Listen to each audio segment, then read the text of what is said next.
In this world, you've got the repairers, people who can take battered weapons, warped armor, and any kind of gear and fix it like the damage never happened, reversing cracks, bends, and warping with pure skill. Lyle might look like just another repair guy, but he's got a wild twist. When he fixes something, he swears he's not just mending it, he's restoring the memories the owner has tied to it. Fresh off finishing a sword, Lyle grinned, because the blade came out perfect, and that flawless work is the spark that kicks off his journey as a specialized craftsman. Back at the guild, everything spirals fast. Lyle's party leader snaps, hurls furniture across the room, and screams that Lyle's work is total junk, like it's helping nobody. The leader doesn't let up. He crowds right into Lyle's space and spits out the truth. The only reason Lyle's in the party is because he felt sorry for him, even though all Lyle can do is fix broken things. He keeps firing off rants, all because Lyle had the nerve to hand him a battered shield for a top-tier S-rank mission. Lyle tries to stand his ground, saying the shield really did its job, blocking a wyvern attack earlier.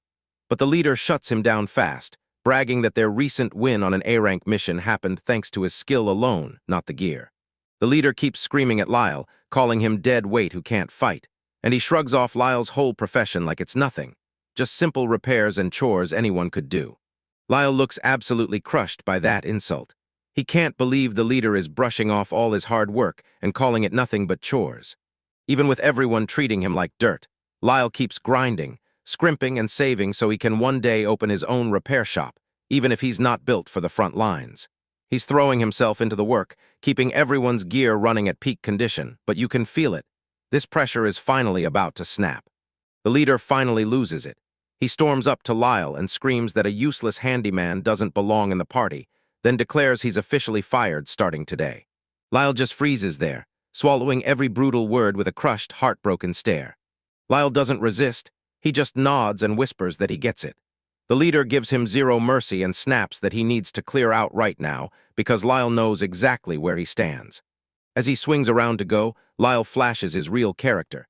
He glances back one last time and sincerely thanks the leader for everything so far.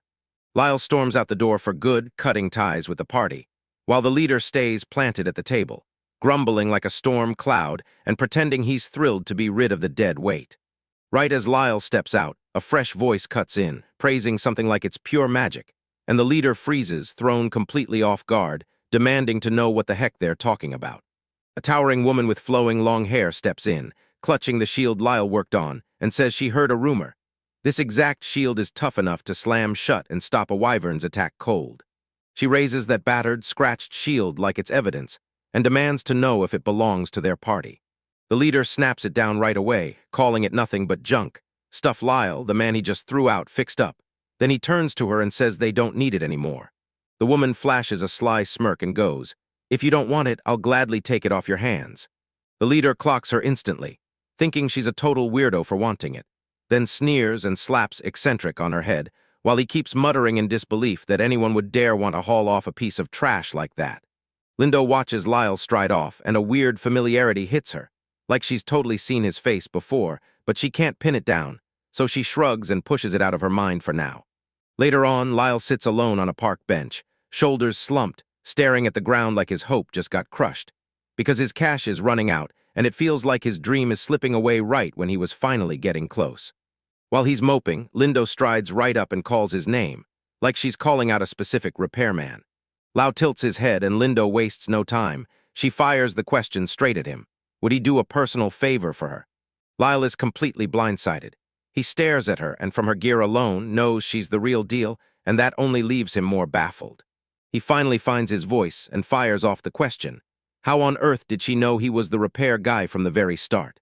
She shrugs off his question, yanks out a sword, and demands he fix it, then goes even further, promising she'll pay any price he names. Lyle's jaw drops at the offer, and his mind can barely keep up with what's happening. The story snaps to Lyle's workshop, where they're locked across the table from each other. Lyle eyes the sword she brought, then asks if it's the kind of blade that carries her most precious memories. Lindo's gaze turns cloudy, and she basically admits, yeah, that's exactly what's going on. Lyle drops into silence for a heartbeat, letting Lindo's tales about the sword's past hit him hard. As he peels the blade open on his workbench, Lyle leans in and says, "You can tell this sword's seen a ton of use, but whoever owned it, they kept it cared for years." He leans in, stares at the hilt, and spots a family crest carved into it, only to realize it's already wearing down, fading with age. Lyle steadies Lindo's hopes, telling him the sword is ancient, so he might not ever restore it to its flawless original condition. He tells her, "If you're still good with me taking this, I'll give it my all." Then he leans in and asks, "So it's a deal?" Lindo's shoulders finally drop, and she breathes out, "I'm so happy about this." Then turns to Lyle and says she's officially counting on him to make it happen. Lyle gives a hard nod, grips his sword like it's destiny, and promises he'll do it, because the weight of what comes next already crushes his chest. He accepts the request with full ceremony, and that moment launches his very first real shot at a high-level job. The story snaps back to when Lyle was a kid. Someone yells his name, panicked, warning him that if he keeps loitering in the workshop, his dad is going to lose it for good. Young Lyle ignores the warning and dashes straight to his grandfather, who's hunched at a desk by the window, totally locked in on whatever he's building. Young Lyle stares at the fancy, beautifully decorated plate, visibly blown away, and turns to his grandfather like, "Wow, those decorations are gorgeous. Did you make this from scratch?" His grandfather cuts him off and says it's not about inventing something brand new. It's all about the skill of repairing. Lyle blinks, totally lost, and then just repeats the word back like it might unlock the secret. The grandfather shrugs and says it's all the same. He just repairs things, no matter their color or shape. Then we watch a crown, a lantern, and even a sword burst back to life in front of us. He snatches up a tiny pendant and studies it with intense, careful focus. He leans in and tells Lyle the truth. He's not just repairing the object, he's restoring what got poured into it, the memories people attach to their stuff. Lyle freezes, eyes locked on him for a beat, processing every word his grandfather just dropped. Hyped up and brimming with courage, Lyle shoots his grandfather a look and declares that he wants to tackle repairs himself. Right then, his grandfather fires up the lesson, grabbing Lyle's hand and steering it skill by skill as he learns to work at the craftsman's table. Back in the present, Lyle's planted at his own workbench, staring down Lindo's sword laid right in front of him, ready to tear into the big high-level job he just took on. He slaps on a face mask and jumps straight into the grind. Sparks burst everywhere as he hammers like crazy, locked in on the mission to restore that old blade to its former glory. Lyle slipped on the last touch of the job, his hand trembling above the glowing magical patterns as the repair finally drew to a close. The sword still gleams like it just left the forge, especially the crazy detailed hilt. So Lyle wipes the sweat off his brow, exhales hard and grins, fully relieved that his handiwork came out perfect. A few days fly by, and Lyle finally catches up with Lindo to hand over the finished product, except his whole body is visibly trembling, and he looks so terrified trying to get her attention. Lindo calmly tilts her gaze toward him and asks what's racing through his mind. He's lugging a monster of a bag stuffed to the brim with gold coins, staring at it like he can't believe his eyes. Then he blurts out, stunned, "Are you sure it's really okay for me to take this much for the job?" Linda just grins at him and says, "I really don't mind." Then she leans in and basically tells him his work blew past every single expectation she had. Lyle's grinning because he finally got to help her, but something still nags at him. So he leans in and asks why she chose to come to him with that repair request in the first place. She grabs his attention and swears she actually saw him at the tavern that day, right in the middle of a brutal blow-up with his old team. Lyle still remembers it like it happened seconds ago. His old party leader was in his face, screaming that he was a useless errand boy and flat-out throwing him out of the group. Lindo keeps going and she admits she's still the one who noticed, back then, the exact shield he'd repaired. Lindo brings the shield she spotted back at the tavern racing back into her mind. Sure, it's clearly battered gear that's been through it all, but not a single fresh scratch or nasty dent mars its surface. She tells Lyle the shield's quality was unreal. Every repair made it stronger until it could shut down monster attacks like nothing. Then she leans in and tells him, a normal repairman could never do that. Lindo stares at him with real respect and tells him she can see the grind, every bit of effort it took to get this good. Lyle takes it all in, but he stays grounded, gazing out from his workshop window, then admits to her that he still feels like a total beginner, convinced he doesn't have the same hunger or experience as the person he's idolizing. He scans his gear, then grins and says this shop is packed with memories of his grandfather, the same kind of repairer, and admits his skills only truly snap into place when he's standing in this exact workshop. Lyle knows he's got a mountain left to climb before he's a real pro, so he leans into Lindo and says his first big dream is simple: open his own shop and keep training until he earns it. The talk suddenly snaps to the sword resting on the bed. Lindo's tone turns razor-sharp as he finally drops the truth. The blade he just repaired wasn't some random weapon at all. It was a gift her late father left behind for her. Lyle's jaw drops in shock, and he can't even find the words. He leans in until the steel fills his vision, and the second he spots it, this blade is a memento from Lindo's family, stamped with a faint crest carved into the metal. Lindo keeps her cool, looks down, and quietly confirms, "Yep, this sword is exactly what it means to her."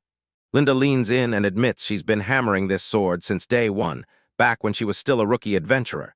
She used it so hard the blade finally started crumbling, reaching its breaking point. She finally confesses she'd already thrown it away in her mind, convinced that sword was dead and done for. But then she grabs Lyle's attention and says it was him who fixed it and breathed life back into it. Lindo stares him down and says, "Your repair work basically brought back the memories and feelings I inherited from my father." And Lyle is so stunned he can't even scrape together words. Then it hits him. When he looks back, we flash to young Lyle back with his grandfather, and he realizes the truth. Objects aren't just tools anymore, they cling to the memories of the people who touched them. Lyle sits in the workshop, and then it hits him. He's finally locked in his future for real.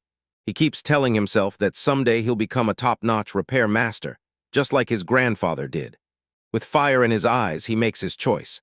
He'll become the kind of repairer who can mend the memories tangled in people's gear, not just the metal. Lyle shoots Lindo a look and pours out a heartfelt thank you for every single word she said. Lindo just flashes a smile and tells him he's the one she should thank for the incredible work. Then, like a switch flipping, she pivots the moment after and asks him something new. Sitting there shoulder to shoulder at the table, Lindo leans in and hits him with a straight question. Does he honestly think he can turn his dream into reality? Lyle whips his gaze over his shoulder as Lindo strides off, fist tight at his side, and in a low, quiet voice he murmurs, "Yes," locking onto her words like they hit home.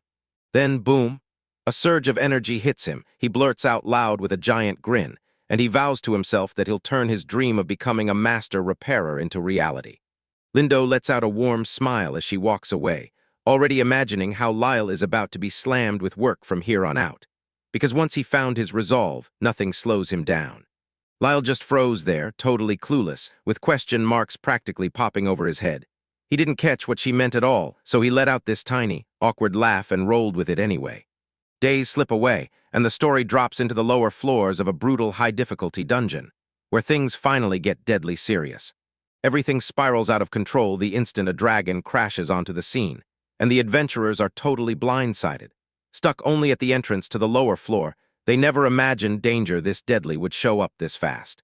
A colossal dragon hangs over them like a nightmare, towering and merciless, and one of the women snaps to attention, realizing they're totally outmatched, telling the others that their gear isn't strong enough to take it down. The leader clocks the disaster instantly and screams for a full retreat. Then, just as everyone scrambles to run, one brave soul snatches their blade to stand guard and buy them time. Lindo doesn't just run. She barrels forward with iron determination, even while her teammates yell that she's flat out being reckless. She's standing solo against a towering dragon, while her teammate trembles and screams that it's impossible, especially with a sword that's worn out, busted, and hanging on by a thread. Lindo lunges in and swings a brutal slash, cleaving the dragon's head clean off in one massive cut. Her teammates are staring in disbelief, while the male adventurer stands there totally stunned, swearing there's no way this can be real. Lindo just grins and stares down her blade. She knows she pulled it off only because of Lyle's work, and the moment hits her. That guy really is built different. Later on, Lindo swings by Lyle's brand new shop, and Lyle's behind the counter moving non-stop. Then she calls out with a normal greeting for a memory repair until Lindo steps in, and his whole face lights up like someone flipped a switch. Lindo plops into the seat and tells him she's found a great shop, then admits she had to wait a bit just to get in because customers kept pouring non-stop, and Lyle beams that all her success is because of her. Lyle gives Lindo a quick tour, pointing out that the shop links straight to the atelier, so it's effortless to run as a workshop asterisk and a store. Then Lindo nods, impressed by how genius the setup is. Lindo flashes a satisfied smile and tells everyone the business looks like it's booming, then says her ads totally paid off. Lyle freezes mid-task, stares at her like she's speaking a different language, and blurts out, "What do you mean?" when she brings up advertising. Lindo casually drops a bombshell. She reveals she's the leader of an SSS-rank party, and then tells him she's been hounding all her top-tier adventurer buddies to come check out this amazing repairer. Lyle snaps completely, panic surges in his chest, and blurts, "Hold on."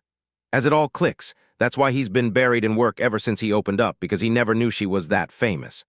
Lyle looks totally swamped, and he tells Lindo, "I'm so grateful you're backing my shop." But as he says it, that excitement turns into a growing dread about how big this whole thing is getting. He starts spiraling, thinking that if people raise the bar too high for him, he's gonna crash straight into something he can't handle. Right as worry gnaws at him, the door whips open. Then a familiar customer struts in and shouts, asking if the Mr. Repairer can help him again today. Lyle snaps into work mode, tells the guy, "I've got this," then whips back to Lindo and asks if she can hang tight for a minute while he handles the customer. Lindo doesn't care at all. She beams at him, then waves it off with a bright, "It's totally no problem." As she watches him hustle, her jaw actually drops. She can't believe he's already racking in repeat customers, especially since he's barely been open. She wears a smug smile and says the shop's doing great, so they can probably hand him their request with zero worries. Out of nowhere, a cold voice snaps from behind, asking how much longer she's going to keep them waiting. Then Lindo's face drops fast, and she immediately starts pouring out apologies. Turns out Lindo isn't alone. She's got a girl with her name Asha, and the second Asha locks eyes with Lindo, pure annoyance practically screams from her stare. Meanwhile, Lyle's still stuck behind the counter, finishing up with his current customer, sending them on their way with a big thank you and wishing them a great day. Lyle finally gets his breath back after the mad rush of customers, wipes the sweat off his forehead, and then panics. He realizes he left Lindo waiting, so he whips his head around to find her. Right then, the shop bell jingles again. Lyle looks up to toss out his usual welcome, and his smile freezes when he sees Lindo standing there with the young Shah from before. Lyle can't help but feel awkward, so he ushers them over to the seating area and tries to break the ice with a chat. They all drop into the lounge, and Lyle leans in for answers, asking straight up if it's true that today's customer isn't Lindo at all, but the young girl she brought along. The girl snaps at his laid-back tone right away, sizing him up like he's beneath her. Then she blurts that her name is Asha, shocked he'd dare talk to her like that. That chat isn't just annoyed. She's deadly serious as she snaps at Lindo to take Lyle's head right then and there. And yeah, it's straight-up disrespect. Lyle snaps completely. He starts shaking, terrified that she's calling him a commoner and even begging for his death, while Lindo scrambles to cover it with a shaky laugh, telling the chat to just calm down. Lindo kicks off the introductions the right way, then glances at the chat and snaps, "That's Lyle." She tells you straight up, Lyle owns the shop, and he's the expert-level master repairer she personally vouched for. Asha stares at Lyle, absolutely stunned. She can't believe a guy who looks just like him could really be the master Lindo was talking about. Lyle forces himself to stay professional, introduces himself as Lyle the Squire, and tells the shout it's a pleasure to meet her. Asha wants nothing to do with being nice. She practically warns Lindo that she'd never step into a place like this unless he was the one who sent her. Lyle stares at the thing they brought in, blurts out, "Is that a kid's dress?" and then shoots off a quick apology right away because he's worried he sounded rude. Lyle leans in and freezes. This garment is a total wreck, ancient beyond belief, the fabric crumbling apart and warped into nothing like its original shape. He demands more details, because whatever this is, it's way bigger than it looks. Ashad gets defensive on the spot and blurts out, "Am I blind?" before flat out insisting that it's obviously just a dress. Lyle's face broke into a cold sweat, and he scrambled to backpedal on what he'd said, laughing through his nerves as he insisted he never meant to insult anyone. Ashad locks eyes with him, fires off a sharp demand. What did he really mean? Then snarls at him to hurry and get to the point because she's got no time to waste. Lyle's tongue ties up as he tries to speak, and he can't stop thinking, this girl is way too much to handle. Lindo strides in, wipes the tension away, and blurts out the truth. The dress isn't just any outfit, it's a family heirloom, the very one Shaz's mother wore when she was just a little girl. It all clicks for Lyle. He blurts out whether that dress truly came from Shaz's mother, finally getting why it matters so much, even after it's been torn up. Lyle leans in for a closer look and realizes that dress once belonged to Shaz when she was just a little girl. Even though the fabric's falling apart, the details scream, master craftsman, and he can't stop himself from wondering how something this flawless ended up like this. Lindo tries to chime in and spill the dress's backstory, but the chat refuses to cooperate, So she snaps her back to them, strides straight for the door, and leaves Lyle staring around like, "Wait, what just happened?" Ashash slams the conversation to a hard stop, snaps at Lindo to cut it out and shut up, and Lindo's eyes go wide, while Lyle just sits there, trapped in the thick, crushing, awkward silence. As Lyle turns back for one last look, the sham finally lays out her terms. She's here for one thing only: get that dress fixed and get it done fast. Without even waiting for an answer, Ashab barrels straight for the exit, drops a stiff, formal goodbye, and then hurls one last razor-sharp look over her shoulder as she slips out the door. With a shag on, Lindo decides she's done messing around and heads out too. She tells Lyle she's calling it for the day and sends him off with heartfelt goodbyes. Lyle watches them vanish and mutters Ashaz's name under his breath, unable to shake the nagging thought that she fled in pure desperation, like something was chasing her, and he's left wondering what urgent reason has her running on borrowed time. Right when Lindo's about to slip out, Lyle suddenly shoots up from his seat, blurting out her name like he can't stand the thought of ending the conversation. The two of them slide back into their seats to talk. Lyle goes first, apologizing for grabbing her so suddenly, but Linda just waves it off and flips the script, then admits she's the one who should apologize for trying to walk away without explaining the whole situation. Lyle cuts right to it, demanding Lindo explain why Shaz is suddenly acting like the world's about to end. Lindo goes still for a beat, like she's calculating whether she dares to reveal the truth. Lyle kicks things off by admitting he might be pushing past his limits, then makes it clear that being a repairer isn't just about patching up whatever someone drops on his doorstep. He snaps back to his grandfather's words: real work isn't just fixing an item, it's pouring in the heart and the intent behind it, then making sure those feelings live on through every repair. Lyle pushes forward and tells Lindo, "That's exactly why I have to dig into the dress's history, because I need to know what it really is so I can get the job done right." Lindo sucked in a shaky breath and finally let it out. She told him she met the chef a few years ago, right when she was working guard duty for the family. She brings up Lady Miranda, Ashaz's mother, and says they've been inseparable since that mission. Then Lindo drops the bomb. Miranda owns the dress outright, and right after that, her voice suddenly turns colder. Lyle trembles as he keeps whispering incurable disease, and when Lindo finally confirms it, the room goes deadly quiet, like the truth drops onto everyone's chest. Lindo presses on, saying Miranda's been fighting this unknown illness for years, and every doctor they've dragged her to has basically thrown in the towel. Miranda snaps that it's getting worse by the day, and now she's trapped in bed, racked with pain that never stops. Lyle is absolutely shell-shocked. He can barely wrap his head around just how grim things are for a girl in chat and her mother. Lindo peers down and realizes it all makes sense. Her mom drama is exactly why that shower earlier felt so tense and vicious. In the next scene, Lindo jumps in with a heartfelt apology for Ashaz's rude behavior, then tells Lyle she's sick about the way Ashaz talked to him, and she wants to fix everything for him. Lyle freezes when Lindo suddenly drops her head in a brutal apology, but he blurts at her to look up fast, telling her it's totally fine, because anyone would have reacted the same way with a situation that heavy hanging over her mother. With the tension finally easing, Lyle glances at the dress they've been circling, and he asks her straight up if that exact dress is the one tangled in all these memories. Lindo nods and lays it out. This isn't just a dress, it's Miranda's most precious treasure, a gift from someone who mattered to her more than anything, stitched with memories you can't ever redo. Lyle goes silent, finally feeling how heavy this job really is. Lindo then reveals that when Miranda was a kid, she wore that dress nearly every single day, so in love with it that even once it was totally worn out and tattered, she kept hauling it to a legendary master repairer to have it stitched back up again and again.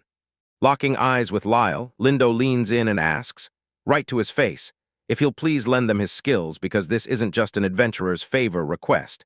It comes from someone who genuinely cares about the family. Lyle can tell this isn't just work for Linda. It's personal, like she genuinely wants Miranda to get what she deserves. He nods and tells her, "I'm in." Determined to help, Lyle straight up asks her to let him handle the repair, and the moment Lindo hears that, relief floods her face as she tells him she's really counting on him to make it work.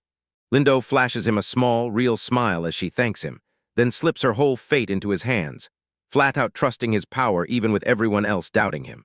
Lyle's mind races ahead to the job, and he finally blurts out the one thing that scares him. Then it hits him, clear as day. This is exactly the kind of situation his grandfather used to warn about, where the repair isn't just about fixing fabric. He clings to one crazy idea: repair the memories themselves, And he knows this job isn't like any normal gear fix, so he has to switch his whole mindset before he even starts. Lyle squints at the task and realizes the dress is so battered and faded he can't even make out the original design, so he tells Lindo, "I've got to ask Miranda, the owner, what it's supposed to look like."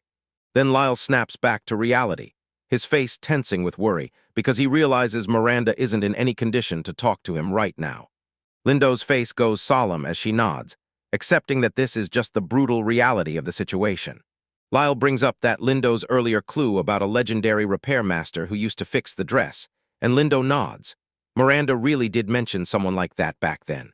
A sudden realization slams into Lyle's mind, and he starts spiraling. What if the real clue is right under his nose? And could that master repairer be someone he already knows? Feeling hope flare up, Lyle slams both hands on the table and blurts out his thanks to Lindo, then tells her he finally has a real lead to chase. A few days later, Lyle strides through the city streets, map in hand, feeling sure he can recreate the dress. But his nerves scream because one crucial piece is still missing. He replays how Lindo handed him the address, and the moment he realizes he's heading in, panic spikes, like their chat is about to light into him for showing up out of the blue. Lyle keeps marching down the cobblestone streets, scanning every shadow like it might hold the answer, until he's finally sure he's closing in on the spot the map promised. Right in front of him, a colossal, fancy mansion just pops up out of nowhere. Lyle's jaw drops, because this isn't the kind of house a normal person could ever live in. Lyle stands at the massive mansion's gate, totally swamped, and stammers out an awkward apology to the stern butler at the entrance, because all he can think is that Lindo left out the part where a Shah isn't just some thing, but a high society elite. The butler isn't cutting him any slack. He shoots Lilo a look sharp enough to slice, then demands to know, down to the last detail, exactly what he wants. Trying to keep his cool, Lyle stammers out an explanation. Yeah, he got hired to fix a dress for a shaft, and then he finally blurts, "I'm Lyle DeSquile," praying that name sparks something in the guy. Up on a high window, she peeks down and spots the chaos at the front gate.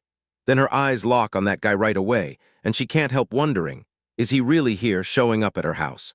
Lyle is still slumped at the gate, begging the butler to believe he's not sketchy and just needs to ask Shah a few questions. Then, right as he's fumbling his explanation, Shah's voice slices through the air and calls him over. Lyle exhales in relief when she shows up, but the shadow behind her goes wide-eyed and terrified. She snaps, demanding to know why he's even standing outside her place. Shag blasts him for barging into a woman's private residence out of nowhere. Then the truth hits her, and she finally realizes Lindo is behind this whole mess. Lyle keeps blurting out apologies for crashing in like that, but he won't drop it. There's something he has to ask her no matter what. The tension eases, and she finally leans in and asks, "So what is it you need asterisk to say?" What? The butler is still posted on guard. Then a shot cracks the air and yanks him back, telling him to retreat inside because she's got this under control. With the butler gone, Lyle slips out what he's been holding onto and shows it to her, and when Shao lays eyes on it, total confusion hits. Like, why did he even bring this? Lyle flashes a Shah sketch of the dress and tells everyone he figured out what it used to look like by digging through dusty old repair records.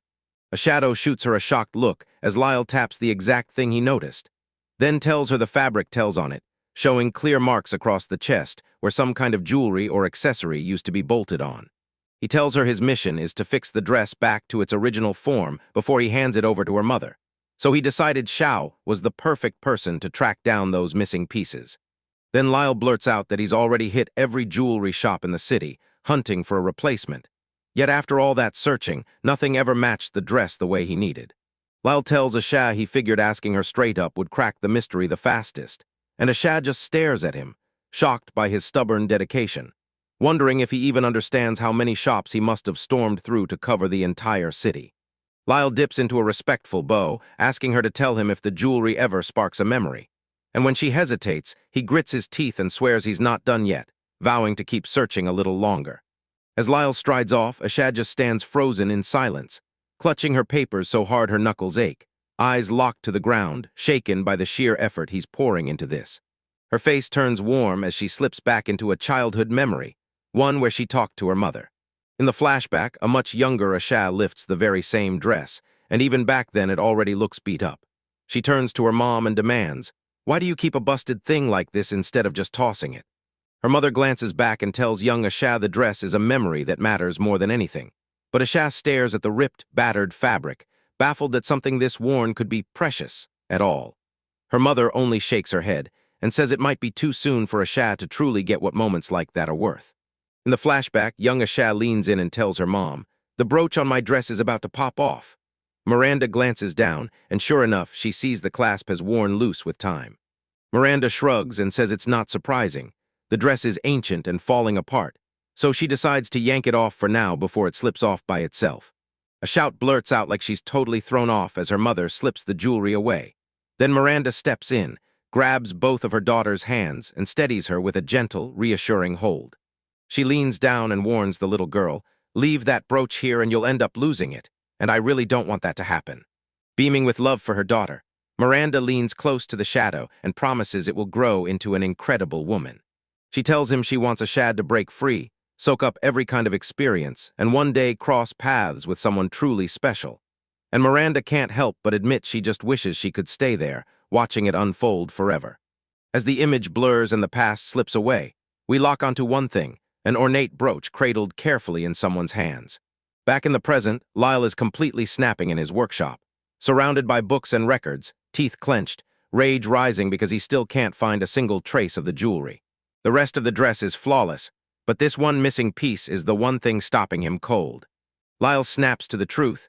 He's almost out of time, and decides the only move is to burn the whole next night searching, but right as he's about to throw himself back into it, a voice hits from the other side of the door.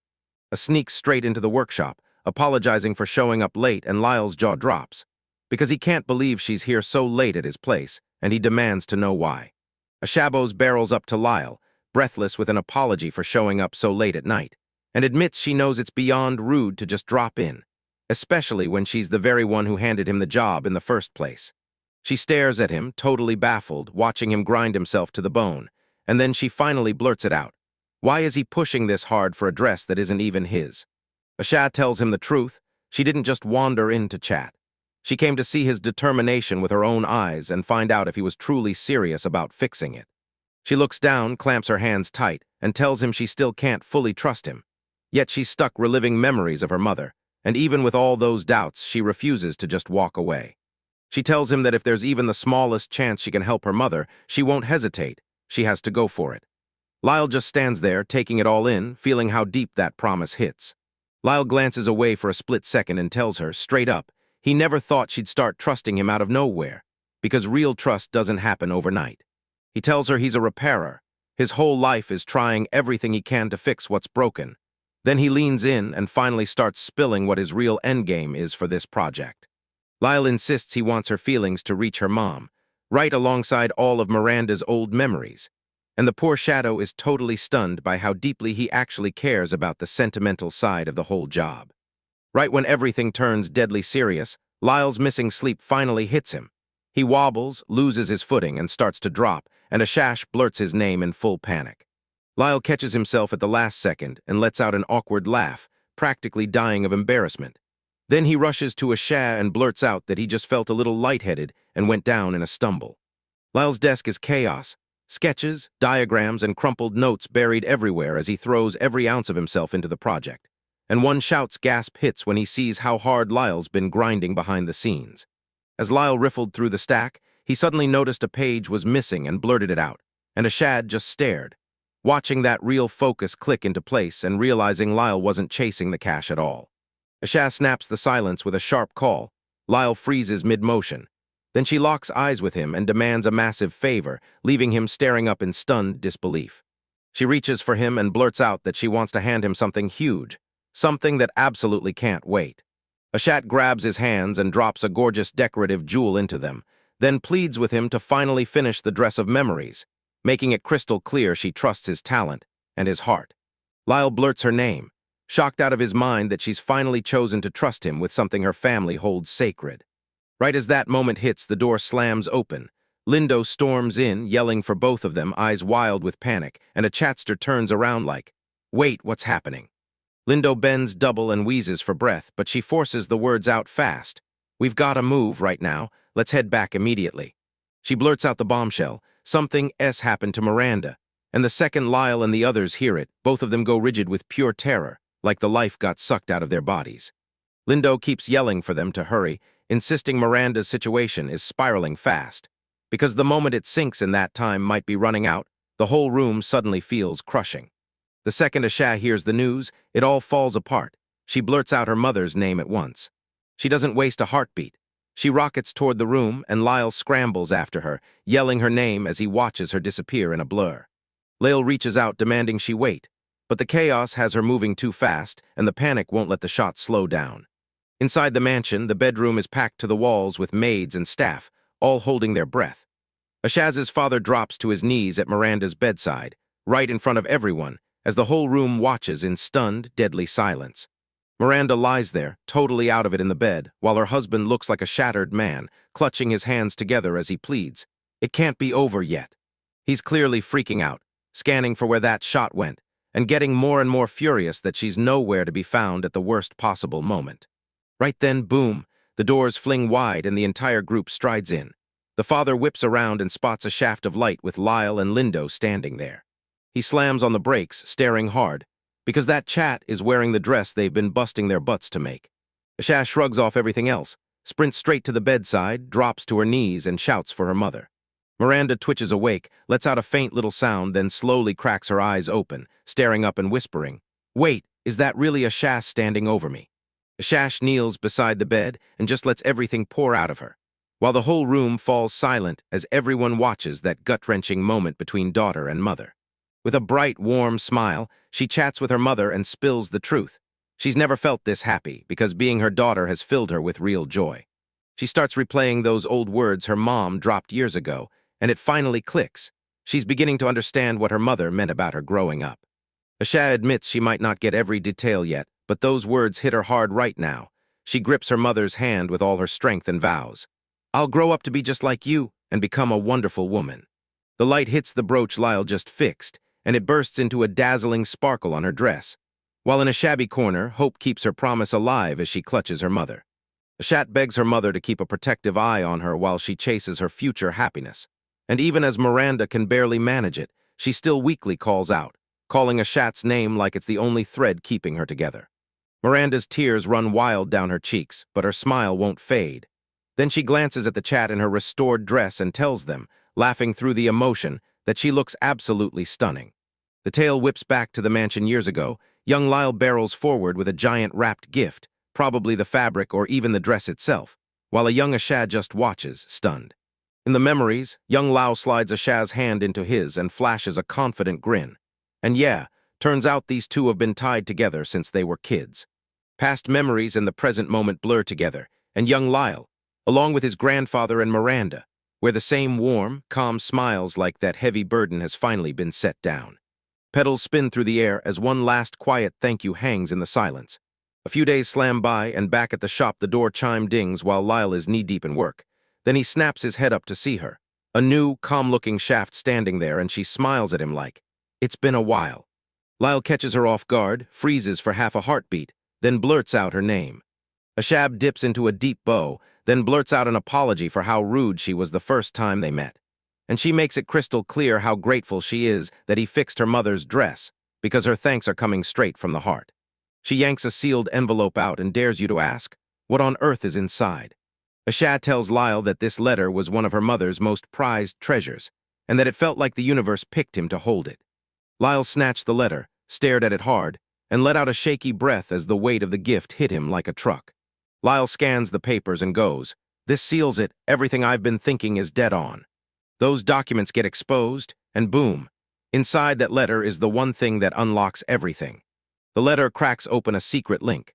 Miranda didn't just write it, she addressed it to a specific repairer, and what's inside screams a name everyone knows. The man Miranda leaned on was Roan Disguise, and once you replay his face in your head, it hits you. The legendary repairer she trusted was really Lyle's own grandfather. Lyle scans the pages and realizes Miranda's been apologizing for skipping his grandfather's funeral, and the letters overflowing with heartfelt thanks for everything he's done for her all these years. Everything clicks for Lyle as he remembers Lindo talking about that legendary repairer, and suddenly it hits him. His grandfather didn't just fix the dress once, he'd been keeping it running for years. Lyle jolts to the truth that their families have been tied together by this work for ages, and when he finally starts talking, he realizes they're connected in a way he never even imagined. Shah stares him down and finally spells it out. At the end of the day, they just wanted to keep those priceless memories burning bright. She finally stops hiding, leans in, and admits she never really trusted him the moment they first met. Ashaz spills how her stomach flipped when she had to hand her mother's most precious belongings to a complete stranger. And the truth is, she had no clue in that moment if she was even making the right call. But now, with a warm smile, she looks him in the eyes and tells him they've both been feeling the same thing, fighting to protect what matters. Lyle flashes her a bright, genuine grin and nods along. He totally gets what she's saying. Then he shifts gears and gears up to bring up something else. Ashag snaps at Lyle and tells him to drop the stiff, distant act. Then Lyle is left totally blindsided by her sudden shift in tone. She says she wants to keep things strictly professional, so from now on he should call her a Shah.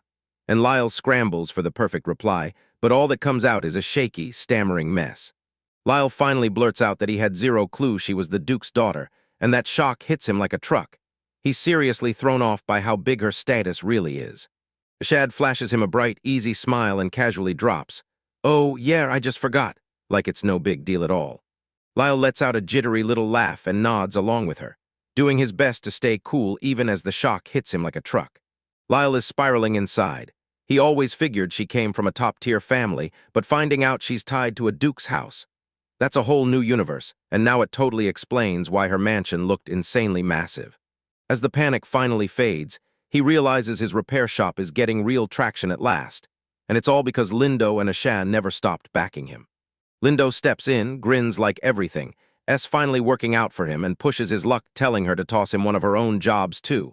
Then she fires the question straight at him. "Will you take it?" Ashah thrusts the dress into his hands with a grim stare and begs him to use every bit of his talent to fully restore the memories dress for her family. Then Lyle snaps his gaze back to her, ready to take on the burden head first. Lyle keeps thinking he'll never find the words to properly thank those two for everything they've done.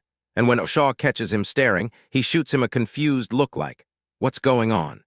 That shot basically told Lyle, she's sincere, so she's saying yes, she'll move forward. And he just stared up at her, feeling the crushing weight of the mission she'd dropped into his hands. They're seated across from each other in the lounge, and Ashab blurts out that it's nice to finally meet him the right way again. Then she makes it real by saying his name, sealing the moment like a brand new chapter for their relationship. Ashad breaks into this massive, glowing smile and fires off a bright, happy response. Lael can't help it. She smiles right back because she feels how much this means to her. A shadow prowls the room and snaps, "Where's Lindo today?" Lyle starts to say he's around somewhere. Then the door swings open and a leg steps in like it owns the place. A battered girl staggers in the doorway, dirt caked all over her, breathing like she just ran through hell. Then she claws at a few words, desperate to snap Lyle's attention. Lyle and Shab both whipped their heads to the door, stunned by the sudden intrusion. Lyle snapped his gaze to her, ready to hear what she needed. The girl is panicking so hard she can barely speak, while Lyle's brow furrows. Then he blurts, "What's wrong?" as the visitor begins bowing. The girl plunges into a deep bow and begs Lyle to fix what she brought, sounding like she's about to break. Like every last shred of hope is resting on him. She thrusts a crumpled, dirty envelope out with both hands, soot smearing her face, and you can tell she clawed her way to this shop through pure hell. Lyle snatches the envelope, frowns at it like it just betrayed him, and asks what it's supposed to be. Because that thing is wrecked, absolutely destroyed. The visitor blurts that she'll pay for the repair for sure, then pleads with Lyle to handle it right now, before she snaps around and bolts. Shaz's eyes narrow as she sizes up the item the visitor brought. Then she straight up admits she's seen it somewhere before. She stares at the battered piece on the desk, and then it clicks. It's not trash at all, it's a hair ornament. Lael catches her staring and says, "You've been thinking about this for a while, right?" And Ashaf finally admits it. Something in the whole situation has been gnawing at her for ages. Ashower's like, why would someone like him have something this fancy? And when Lyle asks if it might be the visitor's mom's, she nods, saying it could totally be. Staring at the visitor's shadow, she can't shake the dread, because the kid standing there screams, slums, the moment you look at him. She points out that the ornament is cracked, but the materials scream top-grade luxury, and that's when doubt hits. Was this thing ripped off in a hurry? Lyle knows slum folks sometimes fall into crime just to survive, but when it comes down to this, he tells her he doesn't think that's the real reason. He still remembers the visitor's face, and he blurts a shout that hits the truth. Those kids' eyes were so dead serious, there's no way it wasn't real. Ashad steps up and tells Lyle, Leave it to me. I'll dig until I find out where that hair ornament actually came from. A chat totally panics and blurts out, "Are you sure it's really okay for me to get involved and go investigate that hair ornament?" Lyle tells her, "We've come this far, so stop hesitating and go for it." And once their minds are made up, there's nothing left to do but move. Next day inside the Urda Kingdom castle, Ashat slips into deep thought, chasing the exact moment she's seen that hair ornament before, like her mind won't let it go. She tears through everything she can get her hands on, portraits, dusty old books, the whole pile. Yet nothing in her home and nothing she's seen before matches what she's hunting. Even with everything stacked against her, she steels herself and thinks, "I'm doing whatever it takes to be useful to Lyle." Strolling through the castle halls, she clocks the fact that her father's still buried in business for now. Then her eyes snap to someone standing nearby. Zio starts out confused about who that is. Then the moment she recognizes Princess Fran, she panics, snaps into a quick apology, and begs forgiveness for barging in. Princess Fran, still so young, tilts her head and grins. Then she tells Ashad, "It's been forever," calling him her big sister. Fran corners her, "What are you doing at the castle?" And Ashai admits it, her father's meeting the king, so she's just killing time with a stroll. After she spills her side of the story, Ashao turns to the princess and blurts, "So what were you doing right before we collided?" Fran tilts her head up and breezily tells him she'd been busy chatting with a flower fairy. Ashad flashes her a warm smile and says, "That sounds like a blast." But the second she does, you can tell her mind is already racing somewhere else. Ashad's face tightens with a sudden seriousness as she remembers the kids around here whispering about the princess, how they'd been laughing at Fran, claiming she was just pointing her finger at thin air. The kids went wild with their gossip, claiming she was at it again, spinning fairy tales for attention, even though everyone else knows fairies aren't real. Ashad gets lost in her own thoughts and goes silent for a beat, so Fran snaps, calling her name to pull her back. Fran leans in and asks if something's been heavy on her mind, and Ashak instantly blurts an apology, then rushes to explain she just spiraled and overthought everything for a second.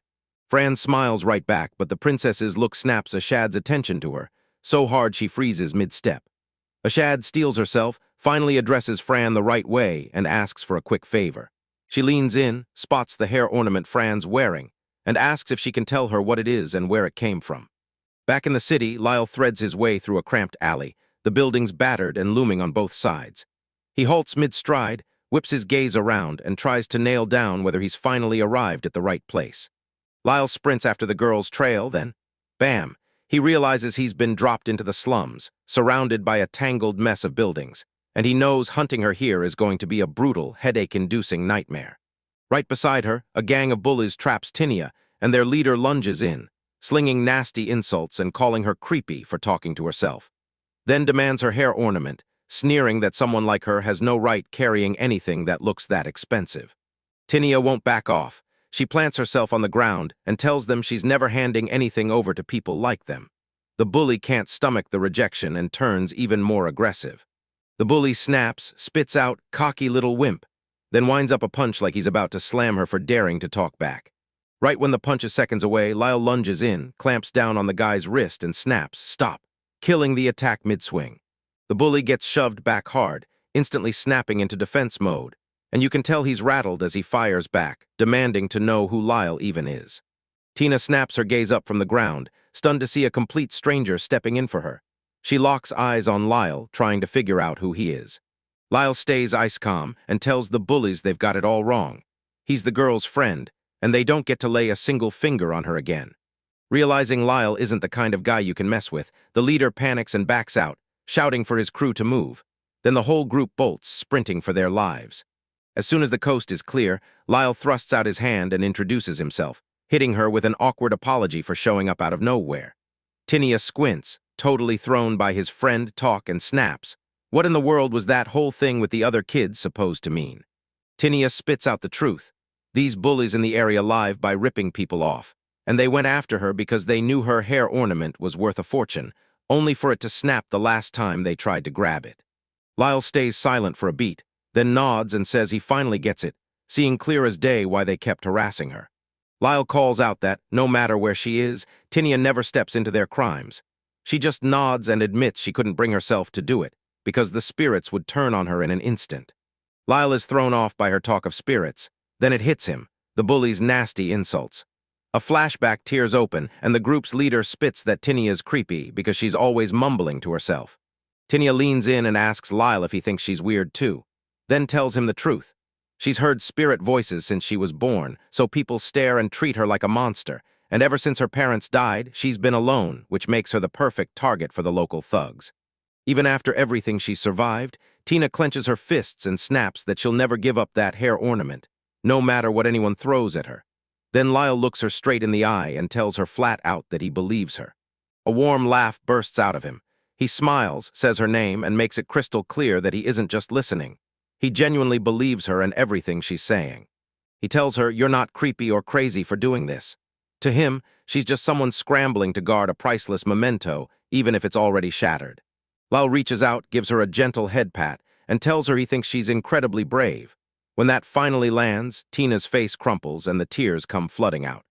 After she finally calms down, Lyle admits he didn't just happen to find her. He tracked her down because he needed to ask about that hair ornament. And Tinia, feeling awful about their earlier clash, rushes to apologize for storming out of his shop without a single word. Tinia finally lets Lyle in because he's the first person who actually believes her. And as she begins her story, Lyle's thoughts skid back to the time he was younger, when he first met another strange girl who, just like him, could see spirits.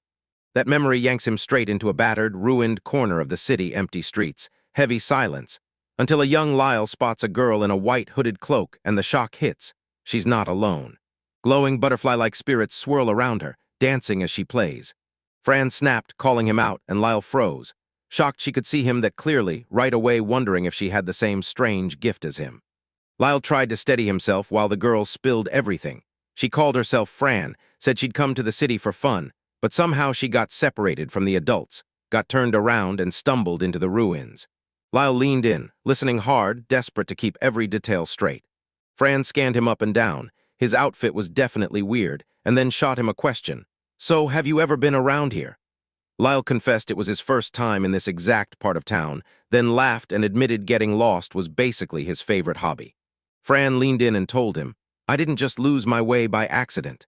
The spirits had actually called Asterisk her to follow, and she only kept going where they pointed, until she found herself right here." Once Lyle heard that, it all clicked. He knew for sure she was just like him, because she could hear the spirits' voices too. Fran's smile slipped as worry hit her. Those people were probably already panicking, tearing through the whole city to find her. Seeing Fran's worry spread across her face, Lyle decided he couldn't stand by. He told himself he could handle it and swore he'd be the one to guide her back to the adults. Then he reached out and firmly took her hand, making it clear he wasn't bluffing.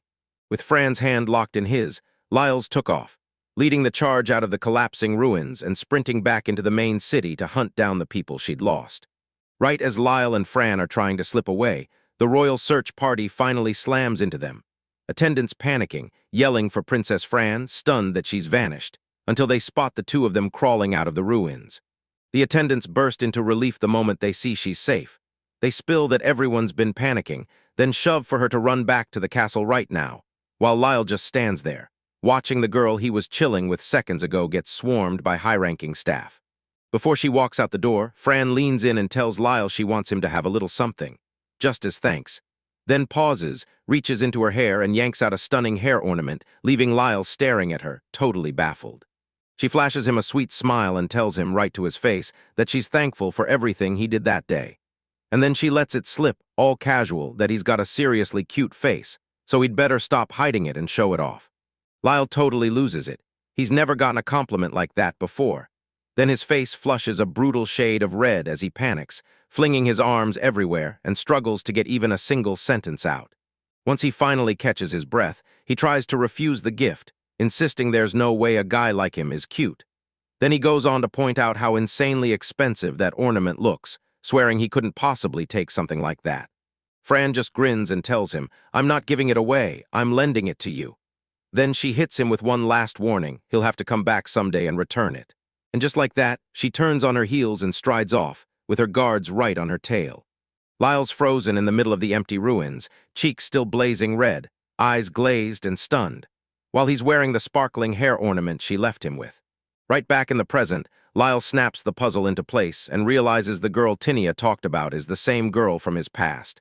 Then he leans in and fires off questions to Tinia, thinking, If we both can talk to spirits, could this be the big lead we need? Tina goes silent, eyes dropping to the dirt, and with a heavy voice admits she can't meet up with him, leaving Lyle totally stunned. Tinia shoots a look down, lets her voice fade for a beat, then drops the biggest bombshell of all. She tells Lyle that Fran, the girl she's been chatting with, isn't just anyone. She's the princess of the entire kingdom.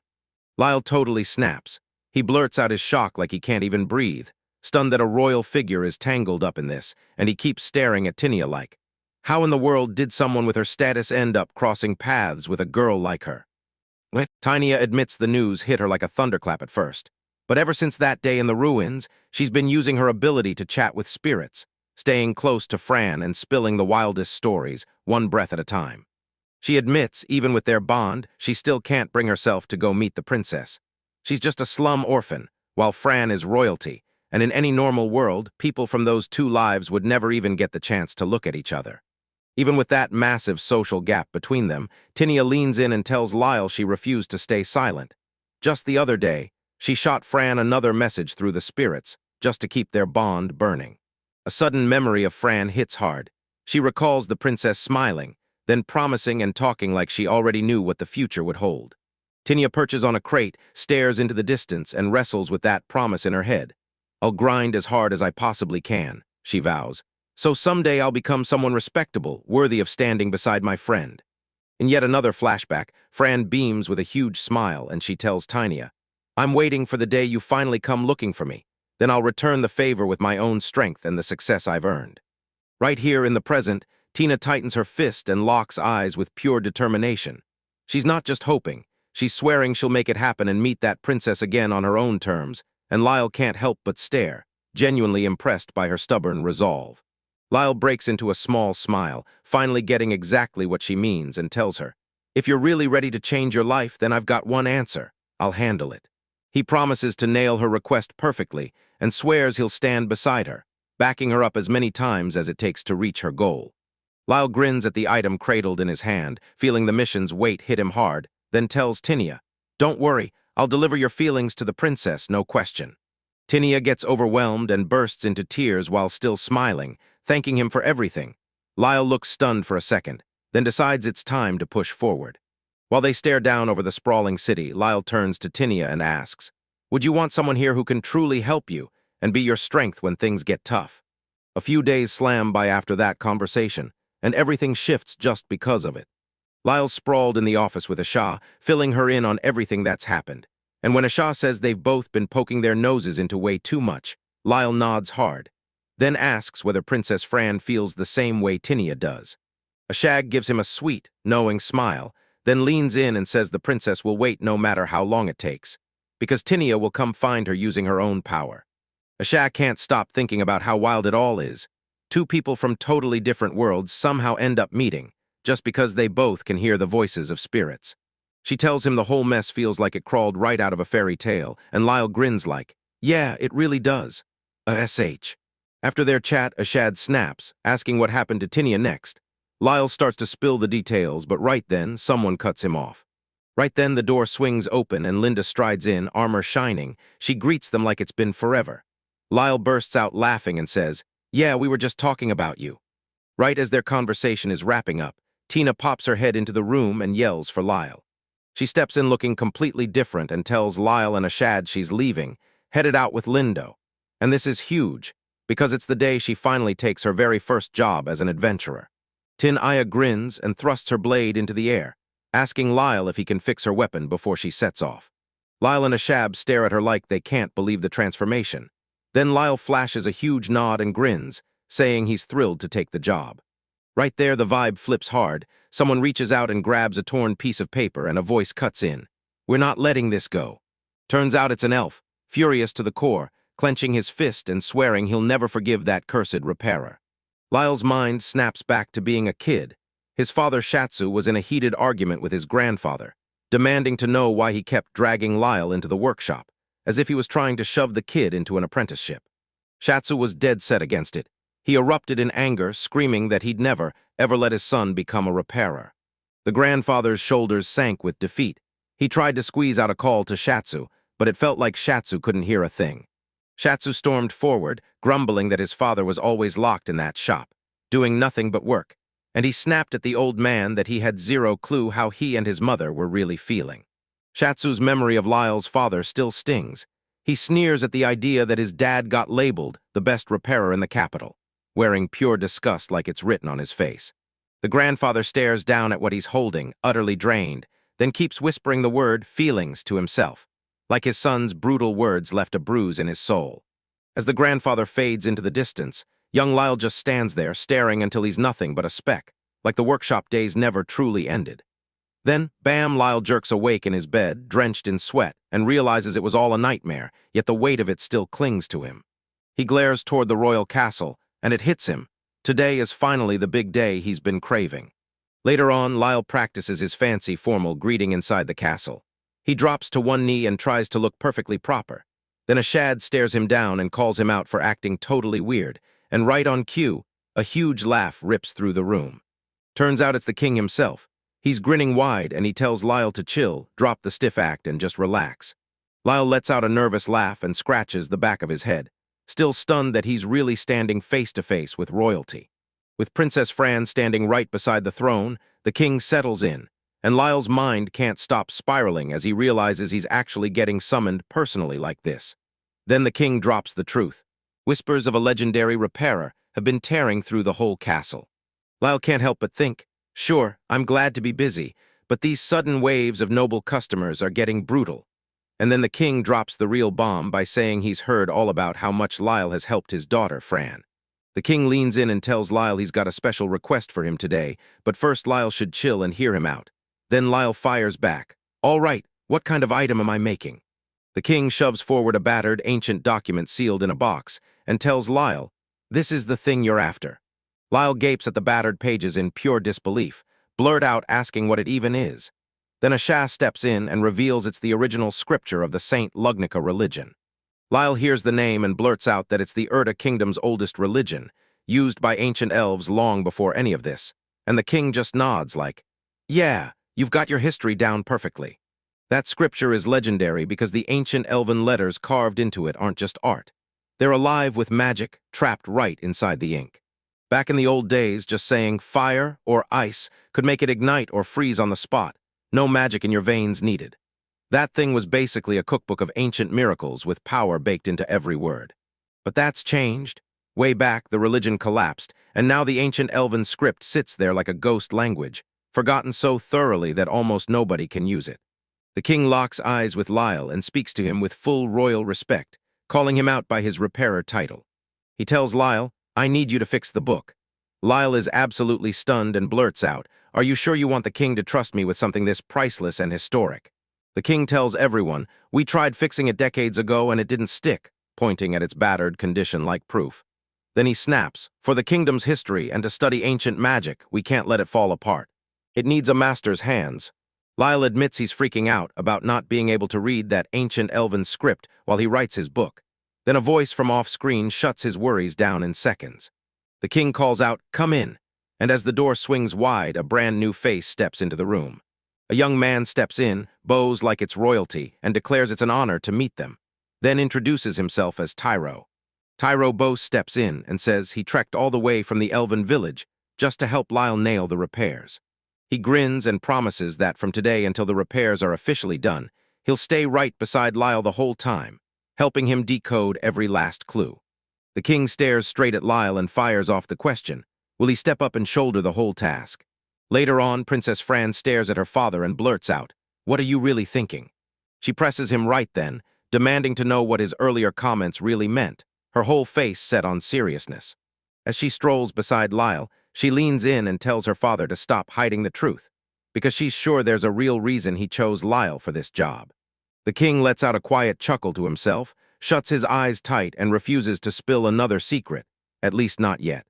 The king props himself up on his cane and mutters that he'll stay a while just to watch Lyle's skills in action. Then he tells Lyle, go on, show me what you're capable of.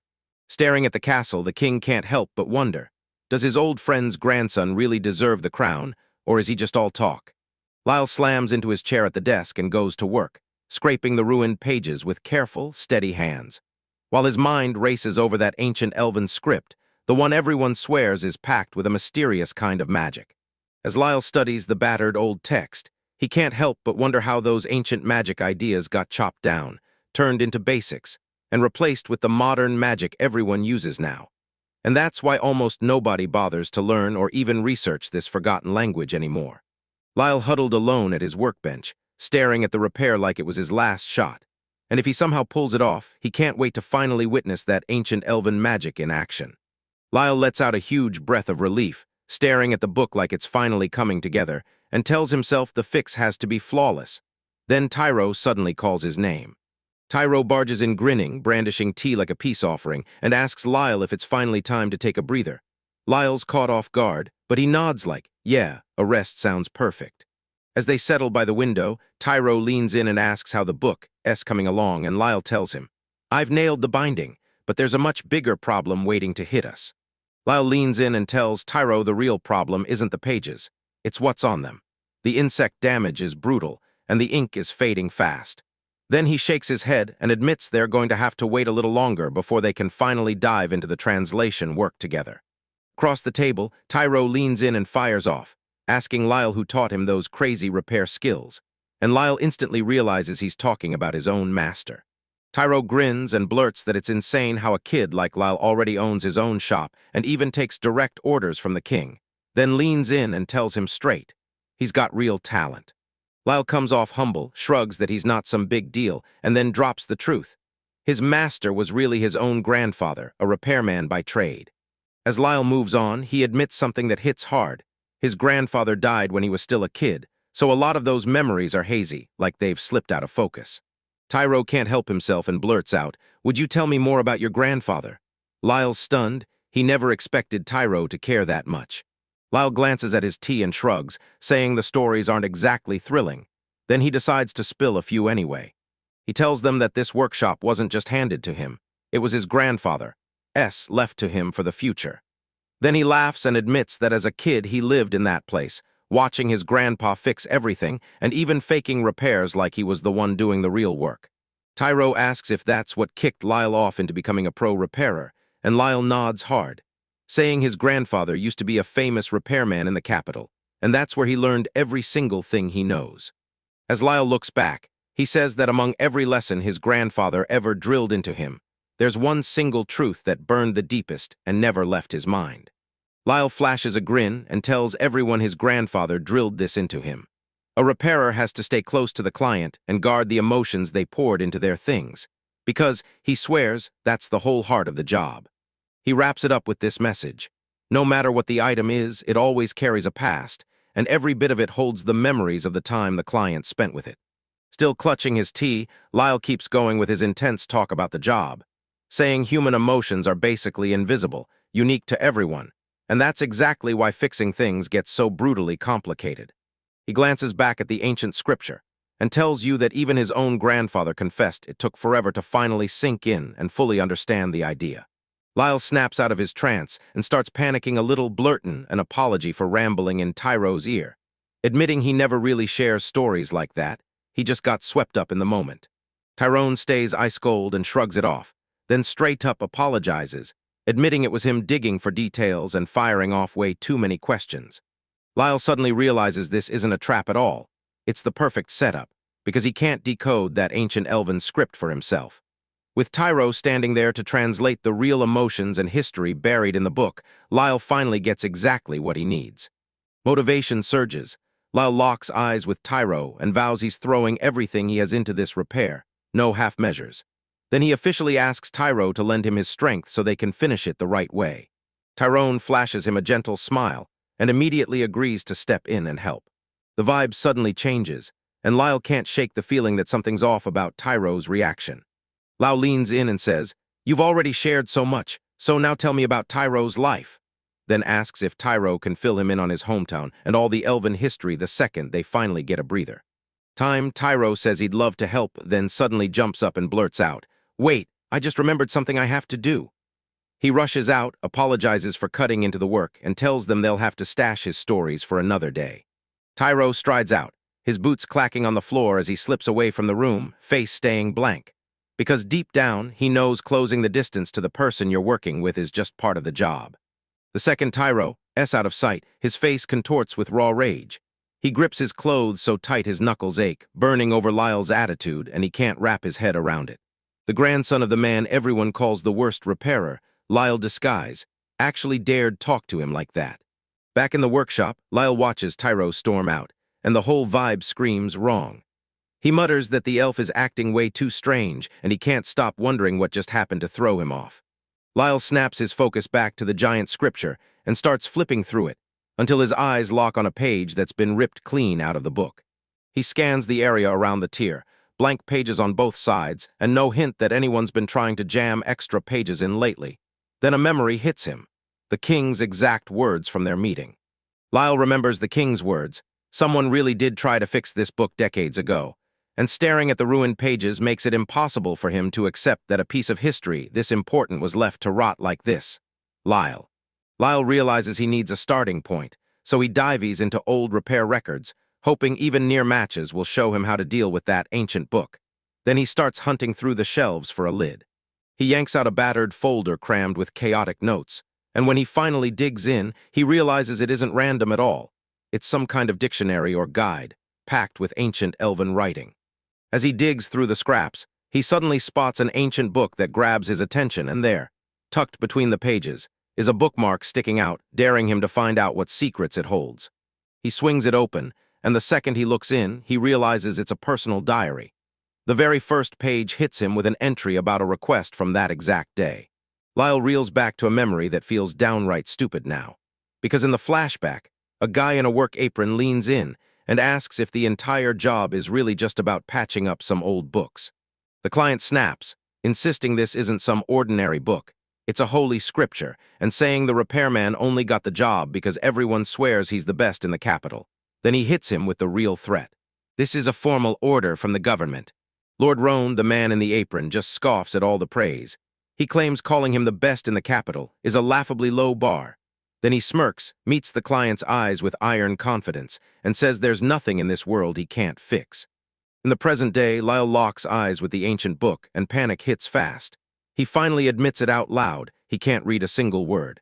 He sinks back into his chair, replaying the whole mess in his head, and he's convinced it's just some prank. So he shrugs and tells them he doesn't care whether it's some holy scripture or anything else.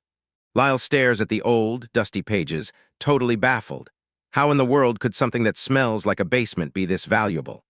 He lets out a weary sigh, trying to shake off his frustration. Then, just when he finally starts to relax, the door swings open and someone strides in, calling out loud to get his attention.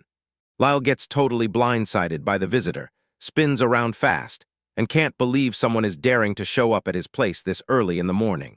At the entrance, a stunning elf woman stands tall, and then she calls out that she's trekked all the way from the elven village just to reach him.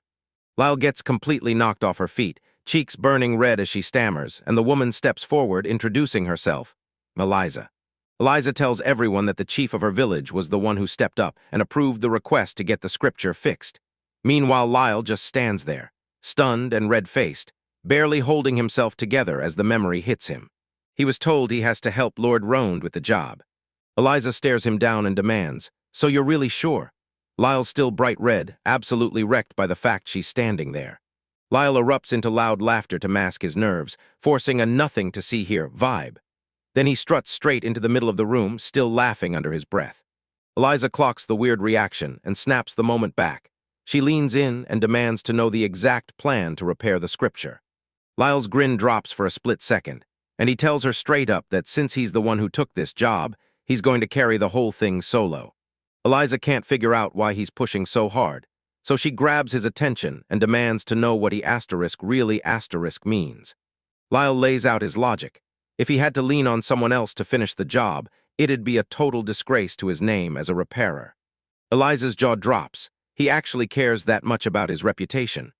Lyle just leans in and doubles down, bragging that he's the top repairer in the capital, and then going even further, calling himself the best in the whole world. Eliza lets him brag on, then shoots back a sharp question. Can he actually fix every memory tied to all of it? Lyle stares at her, totally thrown by how she said it. Eliza leaned in and told him plain. This scripture wasn't just any book. It was sacred treasure that the elven race had guarded and passed down for centuries. Eliza leans in and says the scripture isn't just a book. It's a living vault packed with their ancestors. Faith, Saint Lugnica's real teachings, and the whole backstory of their people, from ancient culture to the way they lived their lives. She leans in and says, "Look, our elven population is dwindling, so this one book is huge. It's a treasure the elders left behind, and we have to protect it at all costs for the future generations." Eliza blurts out that the text is insanely complicated and tells Lyle if nobody can truly read ancient elf script, they'll never bring it back to how it's meant to be. Yet Lyle just stands there, staring at her with a dead, blank expression.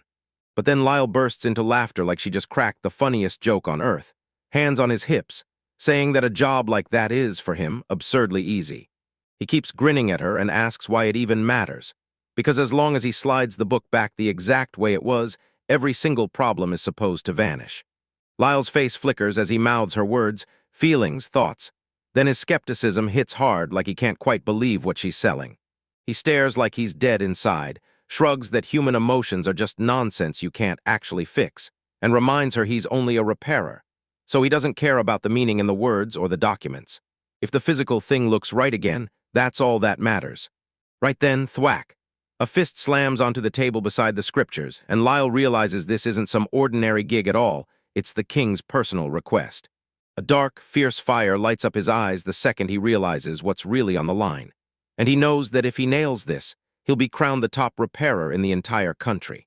Lyle grips the ancient text so hard his knuckles whiten, determination blazing in his eyes, because deep down, he's dead sure there's nothing in this world he can't face. Lyle slams his hand onto the ancient book, then freezes cold, sweat exploding across his face when he sees the damage. The page is split clean down the middle, and it's even worse than he ever expected. Lyle whips around fast, feeling that crushing pressure slam down on him, and Eliza goes deadly quiet for one breath. Then she snaps, screaming his grandfather's name in pure despair. Lyle snatches Eliza by the arms and yanks her toward Calm, telling her it'll be fine, because he's the best repairer in the capital, then swears that even though it's ripped, he'll mend it until it looks just like it did before. Right then, a chilling dark aura crawls up from the tear in the book, and a heavy thud rolls through the room as its power spills out, like the world just leveled up into something far more terrifying. Eliza and Lyle lock eyes with the book, frozen in pure shock, stunned faces as that mysterious mist keeps spilling out of the scripture. Lyle starts losing it, blabbing, "What's happening?" But Eliza suddenly collapses, hands flying to her face as sobs rip out of her, whispering that it's already too late and that she truly believed she could trust him. Eliza crumpled over her hands and sobbed, yelling that that book was everything her people had. Then the shock hit her like a punch. It wasn't just lost, it was the only one left on Earth, and she couldn't wrap her head around how something this awful could have happened. Lyle drops his gaze, crushed by what he's done, and it hits him hard. Until something's gone, you never truly get how much it mattered. Then he can't stop replaying how arrogant and stupid he was. Alone in his workshop, Lyle spirals in his own thoughts, berating himself like a fool. And then, in a small voice, he calls out to his grandfather, totally overwhelmed and out of options. Lyle flashes back to a memory of himself and feels a wave of grit hit his chest. He's the only one who can do this, and he refuses to let it end on such a heartbreaking note. He stares at the book one last time, then tells his grandfather, "Leave the rest to me." In a flashback, Eliza grips the scripture tight and shouts Tyro's name, grinning so wide it's almost blinding as she swears that this book alone is packed with magic. Magic meant to flood a whole lot of people with happiness. Tyro demands to know what magic of happiness even means, and Eliza nods. Yeah, he's right, because that book is so old now the magic inside it is slowly fading into nothing. She cranes her neck at the colossal bear tree looming over them, then launches into a story about how the world around it used to be, back when everything was totally different, years and years ago. As they stroll side by side, Eliza leans in and tells him how, back then, they pulled magic straight from the scripture to force that tree to bloom, until it was draped in gorgeous peach-colored flowers. She explains that the flowers washed over everyone with calm, and that their magic even smoothed out the war between humans and demi-humans, steering the whole crowd toward a peaceful life. Eliza leans in and tells Tyro she's heard rumors about a legendary repairer in the capital, one who can fix literally anything. Tyro's eyes light up, because he realizes Eliza isn't just curious, she's heading to the capital to bring everyone back their smiles. Eliza flashes a bright smile and nods, saying she'll get that person to repair the scripture. so she can watch the trees' flowers bloom one more time at least. She stares at Tyro with shining hope in her eyes, then tells him to wait. She'll be back in a flash. The memory snaps into a grim scene. Everyone circles together, drowning in heartbreak. Tyro lurks alone in the shadows, crushed by the moment, convinced every single thing that happened is his fault. The story snaps back to the present, and Eliza is completely unraveling. She crumples on the ground, sobbing like she can't breathe, mumbling apologies again and again while death gripping the ruined book. Tyro slumps at his desk, dead still, and then, like a lightning strike, the truth hits him all at once as he stares, wide-eyed, into empty space. He slams his fist hard into the table, eyes down, face twisted with pain, and thinks, why do humans burn out so fast, aging, dying, vanishing? Then the real sting hits. They leave their sins and their wreckage behind for everyone else to clean up. Lyle stood by the office doorway, stared across the room at Tyro, and shouted his name. Then cut straight to it, asking for his help and telling him he'd need Tyro's strength for what was coming next. Lyle strides deeper into the room, clutching a package to his chest, and tells Tyro he finally has it all figured out, that the ancient scripture is real, and he now knows the truth about the history tied to Tyro's grandfather. Tyro snapped his gaze away, totally unconvinced. He blurted that he can't believe Lyle is really the grandson of that legendary repairer, the one who was famous for hooking into his clients' feelings while he fixed things. Lyle keeps his cool, but a heavy cloud hangs over him as he glances to the side. He warns them that if they push ahead, they're just signing up to relive the same old cycle again. Tyro eyes him from across the room and calls Eliza into the conversation. Then he snaps that this is going to play out just like it did for her back then. It hits Lyle like a bolt, and his eyes widen with surprise. Then he admits it outright. Ever since the moment he first met the two of them, he's been stuck with this strange, gut-level feeling about what's coming. Tyro shoots him a stiff, serious stare, and the question gnaws at him. Did Lyle really show up already, with every detail of the past locked in like he'd lived it? He leans in and asks Lyle if he truly came here just to pay for the sins his grandfather, Roand, laid down all those years ago. Tyro flat out admits it. This was his plan from the start. When the Urda kingdom came knocking, demanding the scripture be fixed, he swore his revenge finally showed up, until he learned the man he'd blamed was already dead. He keeps going, saying the man crossed a line nobody can undo, then died without ever fixing the damage. No apology, no peace. Lyle falls silent as he listens, and then Tyro leans in and asks, so what do you think happened to the woman after it all blew up? Looking back, that day wrecked her life for good. She crumpled on the ground, broken and drowning in pure despair. Since she held the scripture in her hands, the responsibility crushed down on her shoulders, and guilt so brutal started gnawing at her from the inside out. Then things spiraled so hard that she just stopped smiling completely, and a younger Tyro could only stand there at a distance, watching her slowly fade away. Tyro tells Lyle straight to his face that his grandfather shattered a woman's life. Then he snaps back and corrects himself in a heartbeat. He says it's even worse. This guy didn't just do damage, he stole every last scrap of hope from the entire elf race. And then we cut to the woman alone in a dark room, eyes empty, like all the light got ripped out of her. Lyle finally grasps the full wreckage, his stomach twisting over how much regret his grandfather left in the wake, and how many lives he ruined for good. Then he turns to Tyro, fighting to get the name out of his mouth. Tyrone snaps and erupts into screams. He tells Lyle he's just like his grandfather, all pride and reputation and zero respect for the work, then blasts him for refusing to understand what the client is dealing with, saying there's no chance someone like him could ever fix the scripture. Lyle suddenly snaps and barks out Tyro's name to cut him off, so hard Tyro goes rigid on the spot. Eyes wide, mouth shut, stunned that Lyle actually raised his voice. Lyle stares at his own hands and finally admits it.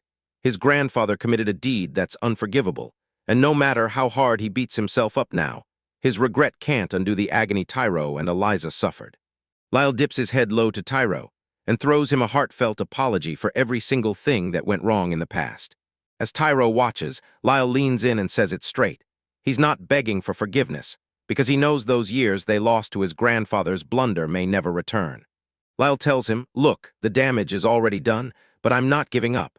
I'm going to patch up the mess my grandfather left behind. Then his eyes lock in because he's determined to get those broken gears turning again, even if it's only for this one project. He locks eyes with Tyro and demands his trust, then swears with zero hesitation that only he can pull this off. Lyle admits that the repair went wrong years ago, but his grandfather didn't leave nothing behind. He hid clues, and it turns out the old man wrote everything in his diary, detailing exactly how that scripture was meant to be fixed. Tyro's hands began to tremble as he clutched his sleeve, frustration exploding in his chest. How could they tell him all of this now, after so much time had already gone by? Tyro snaps that working with ancient elf script is pure death. One tiny slip, and the letters vanish right in your hands. And he screams you can't just patch the surface. You have to truly grasp the soul and meaning buried in every word to make it through. Lyle nods and tells Tyro, "That's exactly why I need you for the last stretch." He explains he has to use Tyro's script knowledge to nail the final page. Then Tyro just stands there, completely stunned, wondering why he's suddenly the one getting asked. Lyle ends it with a promise. He's going to finish what his grandfather couldn't, nail the real repair, hand the scripture back to the elves, and bring hope flooding back to their people. Tyro crumples into tears and clutches the package like it's everything, then tells Lyle, "I don't want you trapped in the past anymore either," finally letting go of the grudge he's been burning against Lyle's family. Finally, Tyro steadies his breath, wipes the tears from his eyes, and Lyle stares him down until Tyro lifts his gaze and says he finally gets it. Tears still burned in his eyes, but determination slammed into place as Tyro stared straight at Lyle and said he was going to try it one more time. Tyro finally drops his answer, telling Lyle and the others he's chosen to trust them. And the moment it lands, Lyle's shoulders finally drop as relief and joy light up his face. After a while back at the shop, Ashak catches up to Lyle and blurts, "So you really just handed the scripture to the elves like that?" Lyle tells her he did, because he knows some people need that book more than anyone else. Ashak laughs and says it sounds exactly like the kind of thing he'd do. Lyle starts to panic, stuck on how he's even supposed to explain the missing scripture to the king. Then Ashak steps in, tells him not to worry, and promises to go with him, saying she'll talk to the king and smooth everything over so he's not in trouble for the decision. Over steaming tea, someone leans in and says, "Look, this thing's history is tied to the elves, and once the king hears that, he'll have to understand after you explain what's going on." Lyle's face explodes with relief, and he tells the Shash she's a lifesaver. Grinning wide, he thanks her for always having his back. Ashao peeks at him over her teacup with sharp curiosity. Then she pivots fast and demands to know what happened to that magic of happiness he was bragging about earlier. Lyle just flashes a coy little answer, like he's quietly curious about it, but Ashad snaps and starts pinching his face, grumbling that he's being impossible just by refusing to say it straight. Yet even with the teasing, Lyle leans back with a gentle smile, genuinely pleased with how everything played out. The whole vibe flips the moment someone starts talking about what's really going on. Inside a calm room by the window, the explanation kicks off. Tyro comes barreling through the heart of a dense forest, sprinting like his life depends on it, clearly racing towards something he can't afford to miss. He finally stumbles up to this huge, jaw-dropping building, and Tyro stands in front of the massive doors, totally wrecked and gulping air after that brutal run.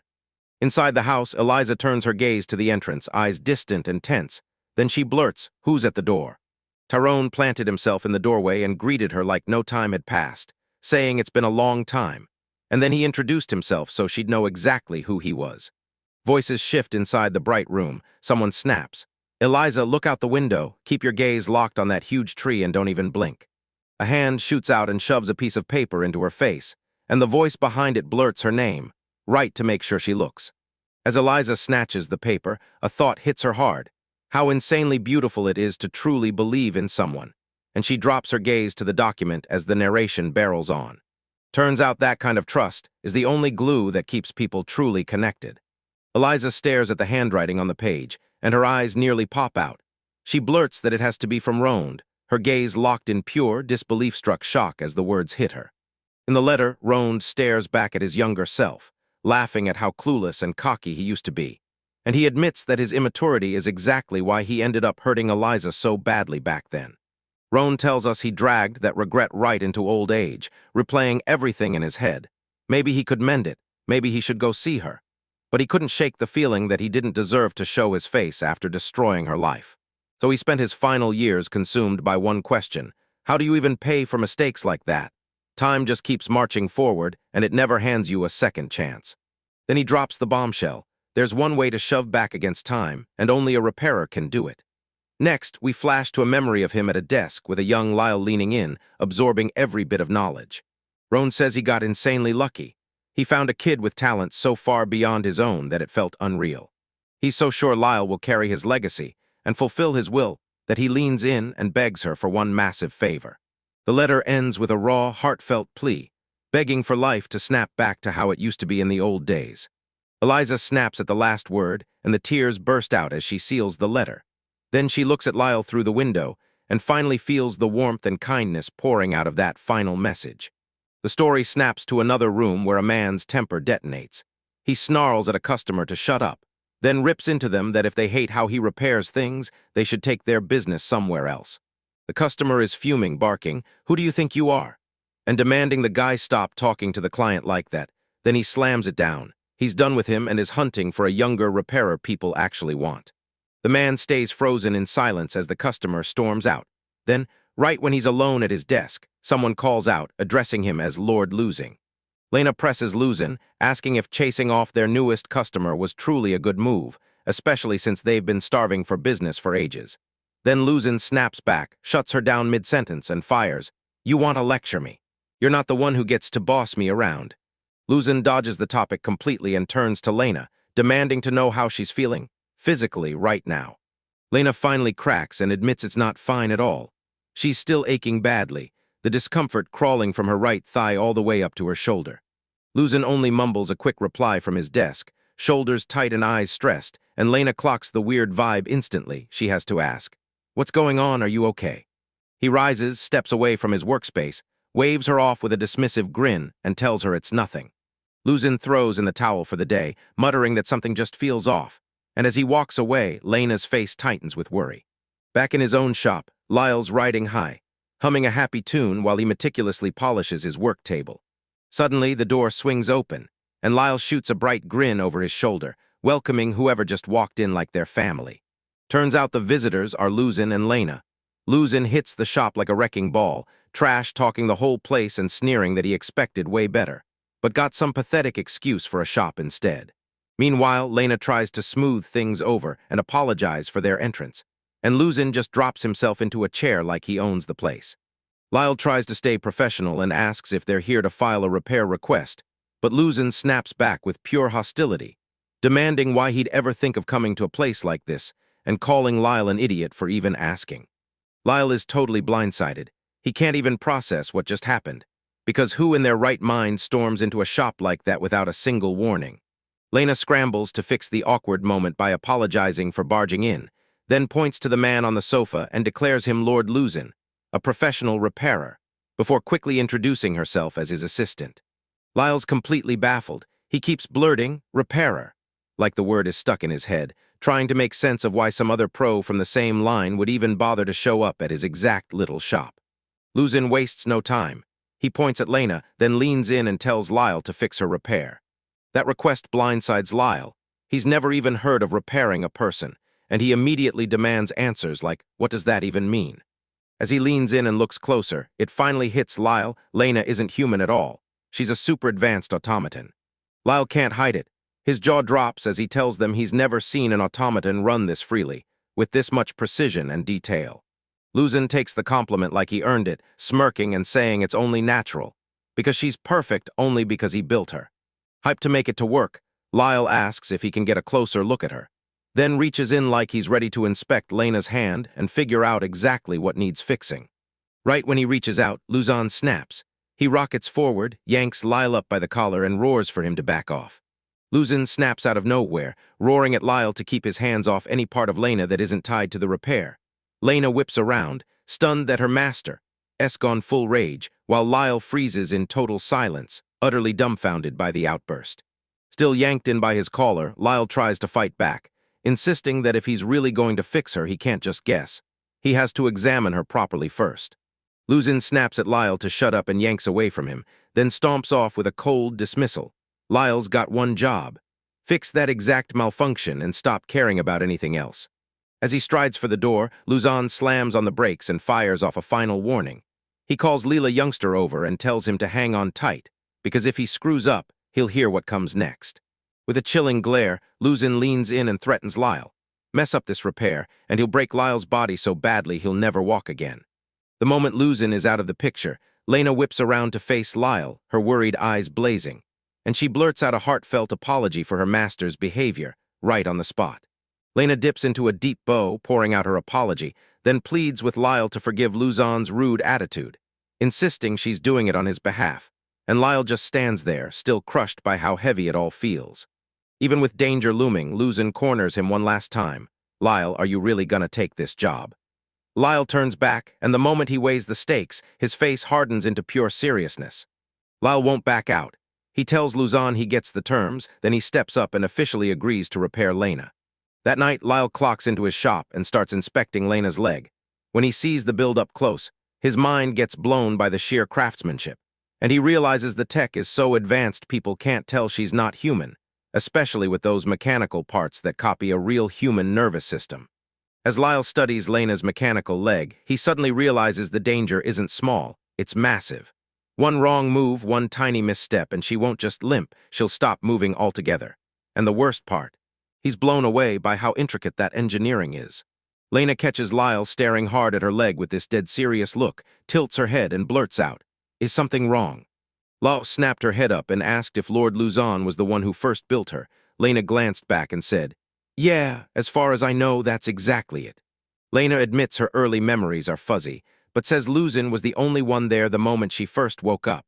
And when Lyle asks if Luzon also took care of her maintenance, Lena confirms, yeah, he handled it all himself.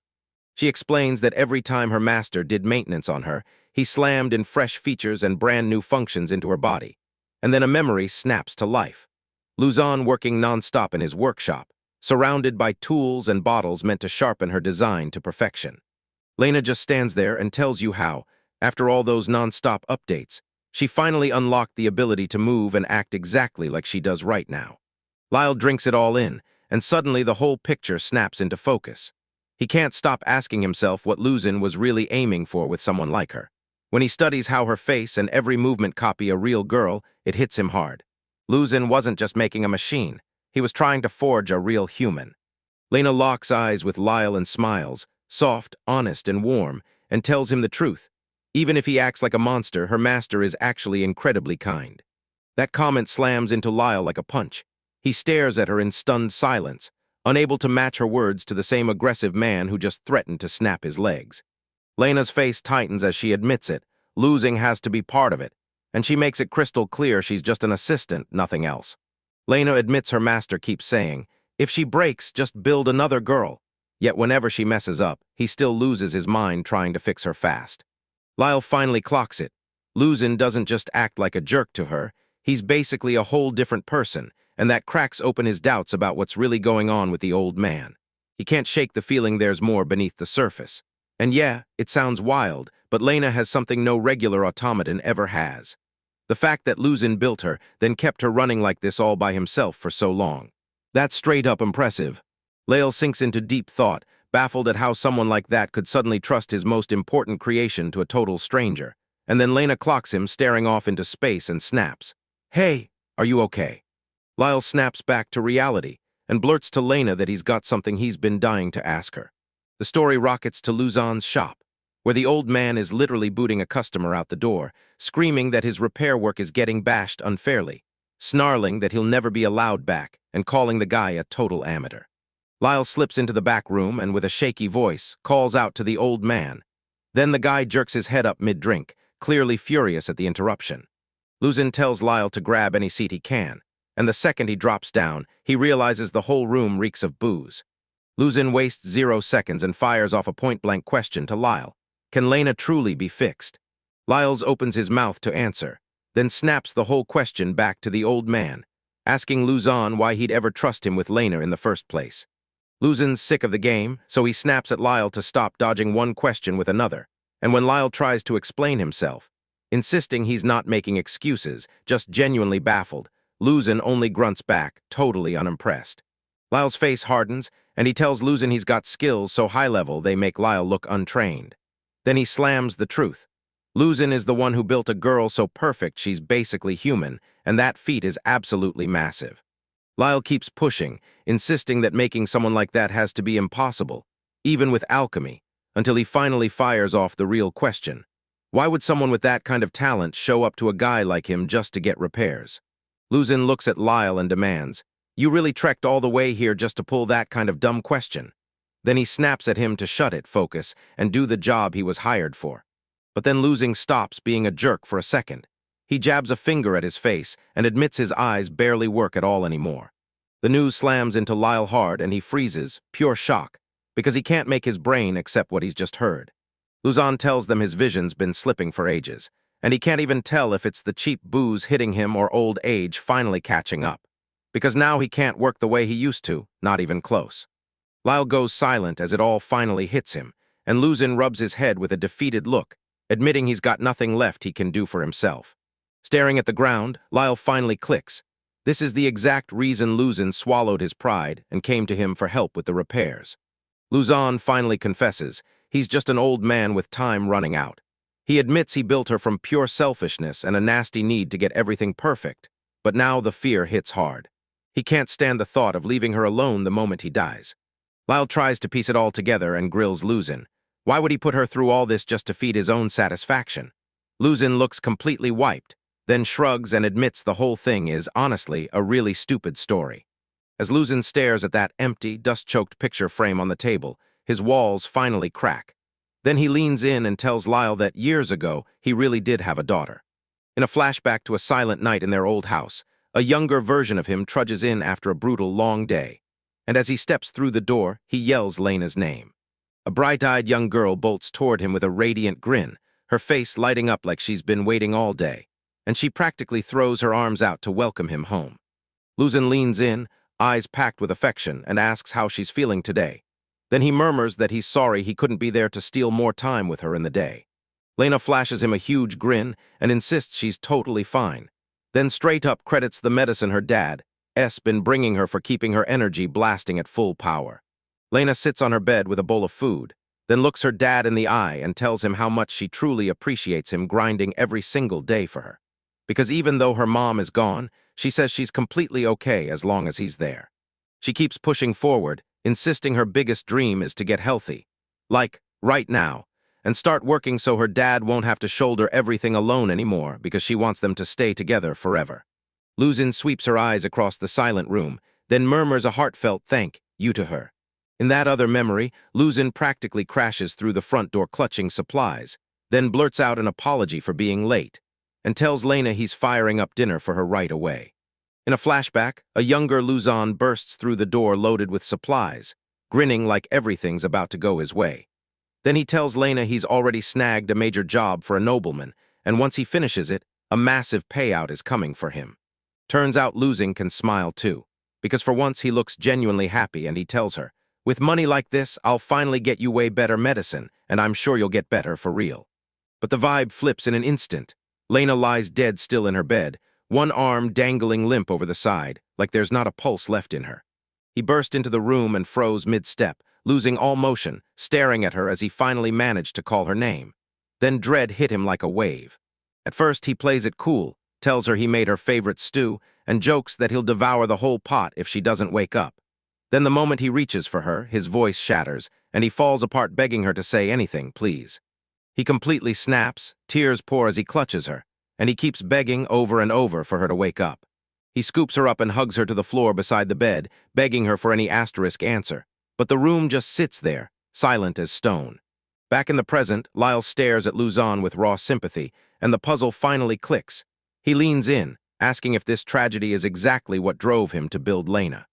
Luzon staggers off, wiped out, then snaps at Lyle to go ahead and laugh. Like, sure, roast him for being stubborn and arrogant. Because the truth is he was so lonely he built a doll to replace his dead daughter.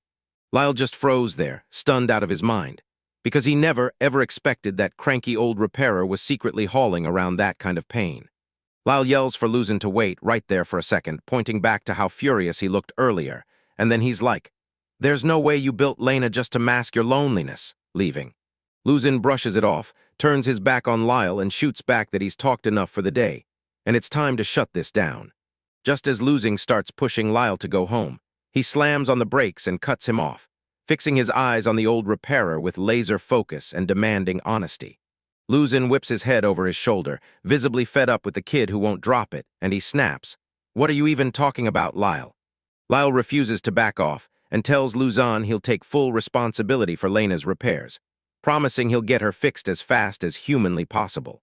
He tells them straight up, if he's going to pull this off, he needs the original designs Luzin used when she built herself. Nothing else will do. And once he gets that info, he's convinced he can bring her back to normal before you can even blink. Luzon's eyes widen at the sheer intensity. Then Lyle drops into a deep bow, practically pleading with the old man for his help and the blueprints. Luzin flashes a sly smirk, calls him a brat, then pours himself a glass of wine like Lyle's trade secrets are the whole point, bragging that he's the only one in the entire country who can make something like her. His face crumples into something worn out, and he finally admits he only reached for Lyle because he was desperate. Yet even if he hands over the designs, fixing everything still won't happen for months. Luzin stares down, dread crawling into his voice, and tells her that when Lena finally gets fixed, he won't be there to see it. Lyle refuses to let Luzin walk away. He snaps his head up, screams the old man's name, and rages that ending it like this is dead wrong. He warns that if Luzin throws in the towel right now, nothing will ever be fixed. He stares Luzin straight in the eye and wastes no words, telling him that if Luzin quits the repair, then the old man and his daughter will never really be saved. Lyle tells them that after seeing how badly losing hurts his daughter, it hit him. He finally understood something that mattered. He tells Luzon without a shred of doubt that Lena is his precious daughter. And that's exactly why a parent and child should be able to laugh together all the way to the very end. And Luzon just can't believe how hard that kid comes at him. Loss won't back off. He slams the truth in, saying chasing regrets after someone. Gone is way too late, and since Luzon has already lost people close to him, it's Luzon who should understand that pain better than anyone. Luzon finally snaps. He tells Lyle, "Yeah, I get it," and asks if all he has to do is hand over the blueprints to make him stop talking, then grumbles that he'd figured Lyle was just some random kid, and realizes he was dead wrong. The old man drags his hands through his hair, looking completely crushed as he mutters that Lyle is even more stubborn than he is. Then Lyle flashes a tiny, confident smile. Lyle heads into the workshop and dives straight into the designs, and once he's done, he rushes over to Lena and grills her about how she feels. Lena swings her arms around to test every joint, grinning as she confirms everything's working flawlessly, then turns to Lyle and tells him he's seriously an amazing repairer. Lyle doesn't let it go to his head. He drops his gaze to the papers, shakes his head, and says it wasn't just him at all, because the real credit belongs to the blueprints Luzin laid down from the start. Lyle wraps up the work, grins, and admits that once he cracked the logic, the whole wildly complex design suddenly clicked. Then he tells Lena that losing is crazy impressive, and reminds her straight up that he's her father. Lena drops her gaze for a beat, letting it hit.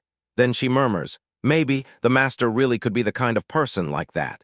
Lyle senses the shift in the air and asks what's wrong, but Lena just stares at him and whispers his name. She leans in and asks for a minute just to hear her out, and Lyle answers, "I've got time. Go ahead, I'm all ears." Lena jumps in and insists the master is secretly kind. Yes, he can be clumsy, sure, and his face may look scary, and his temper flares fast. But she says all that mess makes people misunderstand him because he always takes care of her like she's precious. She leans in and tells him there's more to it, then snatches a photo frame off the desk and admits the truth. She knows he's using her as a stand-in for his real daughter. Lena stares at an old photo of Luzon and his family, and she says she knows, fully and clearly, why he does everything he does. She leans in and tells Lyle the real reason. Every time her body glitches, Luzon goes full throttle to fix it, no questions asked, and Lyle just stands there staring while she lays it all out. Next, the story cuts to a memory. Luzon cradling his little daughter while she's sick, doing everything he can to fix her up, and Lena points out that his devotion is like any parent fighting tooth and nail just to help their kid shake off a nasty cold. Lena grips her dress tight and drops her eyes, fighting for the right words. When she finally starts to say she's something completely different, her voice cuts out mid-sentence. Crouched between towering stacks of books in the workshop, Lena finally blurts out her fear, then stares at Lyle and asks if someone like her can ever hold the master's heart the way his true daughter would. As her gears grind and her circuits churn, she flat out states the truth. To her, she's nothing but a clockwork doll, no more. She keeps going, saying it doesn't matter how much she cares about not losing, because she's just a machine. She feels like she can't truly reach him, like she doesn't have the real tools to express what she feels or connect with him like a human. Lyle stares at her, stunned by every word, and right then he knows. There's no way to misread what's really going on. Lena flashes a gentle, sad smile as she keeps insisting, right here, right now, that her master is truly kind. And as she speaks, Lyle can't ignore it anymore because even with that mechanical body, she still feels alive in every word, like she's got a real heart and real emotions. Lena tilts her head up at him, completely bewildered, then blurts out, "What am I supposed to do with these feelings I can't even put into words?" Lyle shoots her a huge, reassuring grin, tells her it'll be all right, then says her name loud and clear to yank her focus right back onto him. Lena's eyes widen at his outrageous confidence. Lyle tells her that if she's truly ready to let the master in on her real feelings, he's already got a plan. Meanwhile, out on the street, Luzin looks absolutely destroyed, slumped over and crumpled against a stone wall, so out of it that a woman walking by has to stop and ask if he's actually okay. Luzin stands there alone, head bowed, cursing himself as a total idiot, replaying his whole life. Every time he tried, he'd been a walking disaster, and it hits him hard. His stubborn pride is the reason he's been stuck for years, failing again and again. He remembers the truth. Even with all his flaws, one woman loved him with her whole heart. So they stayed happy, and then life handed them a miracle daughter, the one thing they both lived for. Even though his wife and daughter are gone now, their time together still lives, seared into his heart. He stares at an old family photo, clinging to the only pieces of them he has left. Luzin can't stop thinking about Lena, and the harsh truth hits him hard. When he first made her, she wasn't a person at all, just a tool he built to plug the crushing emptiness in his heart. He trudges down a lonely street, muttering, "I'm a fool all over again," and then it hits him. Somewhere along the way, he's fallen for this clockwork girl, the one who can't smile and can't cry, but somehow still feels real. He glances back at Lena's face and finally admits it. Somehow, she became precious to him, not just a stand-in for the life he lost. It knocks the breath out of him. She's done everything for a guy like him. He knows he's rude, short-tempered, and basically worthless, but she never once quit on him, staying right by his side and still calling him master through every ugly moment. He clenches his fist in pure frustration, calling himself a pathetic excuse for a man, and he keeps drilling into his own head that he knows exactly how badly he's messed everything up. As he poured the drink, he finally confessed. He didn't just act like a jerk to Lyle by accident. His ego and stubborn pride drove him. He told himself Lyle was only there to grab her secrets, and he swallowed the lie that only he, out of everyone in the country, was worthy to build someone like her. In the dark, the real fear finally bursts out. He's terrified that some better repairer will show up, actually fix her, and then she'll get picked over him. And the crazy part, he never stops to wonder if she might want to walk away, not because of who repairs her, but because of how he's treated her.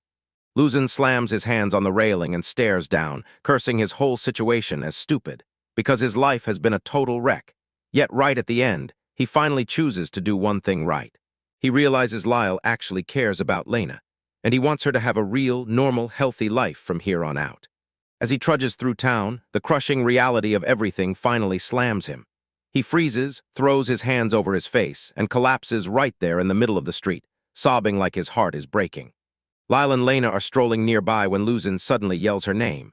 Both of them freeze, spin around, and stare, totally stunned to find him right there. Luzin's a total mess. He crumples, sobbing into his hands until his legs snap and he slams onto the pavement, and Lena wastes zero time, charging over and grabbing him as she blurts, "Are you okay?" Lena gazed at him with worry in her eyes, then asked again if he was okay, her voice gentler than ever, while Luzin stayed doubled over, sobbing nonstop. In a split second of total clarity, Lena locks eyes with him and blurts, "Father," the first time she's ever called him anything other than her master. Luzin is totally frozen, staring up at her with eyes blazing wide and wet. He can barely inhale, let alone find words after she just said that. As he stares at Lena, a flashback of his little daughter slams into his mind. Those two Lenas overlap so perfectly that the truth hits like a wrecking ball. Lena isn't just someone he knows anymore, she's everything, and he breaks down even harder. Luzin yanks Lena into a crushing tight hug even while he stays on his knees, gasping out a choked, "Thank you," shouting her name again and again until he finally drops his pride and the rage that's been burning in him. Lena, the clockwork girl who was never meant to feel, snaps and bursts into tears, and she clutches him tight, whispering, "Yes, at last."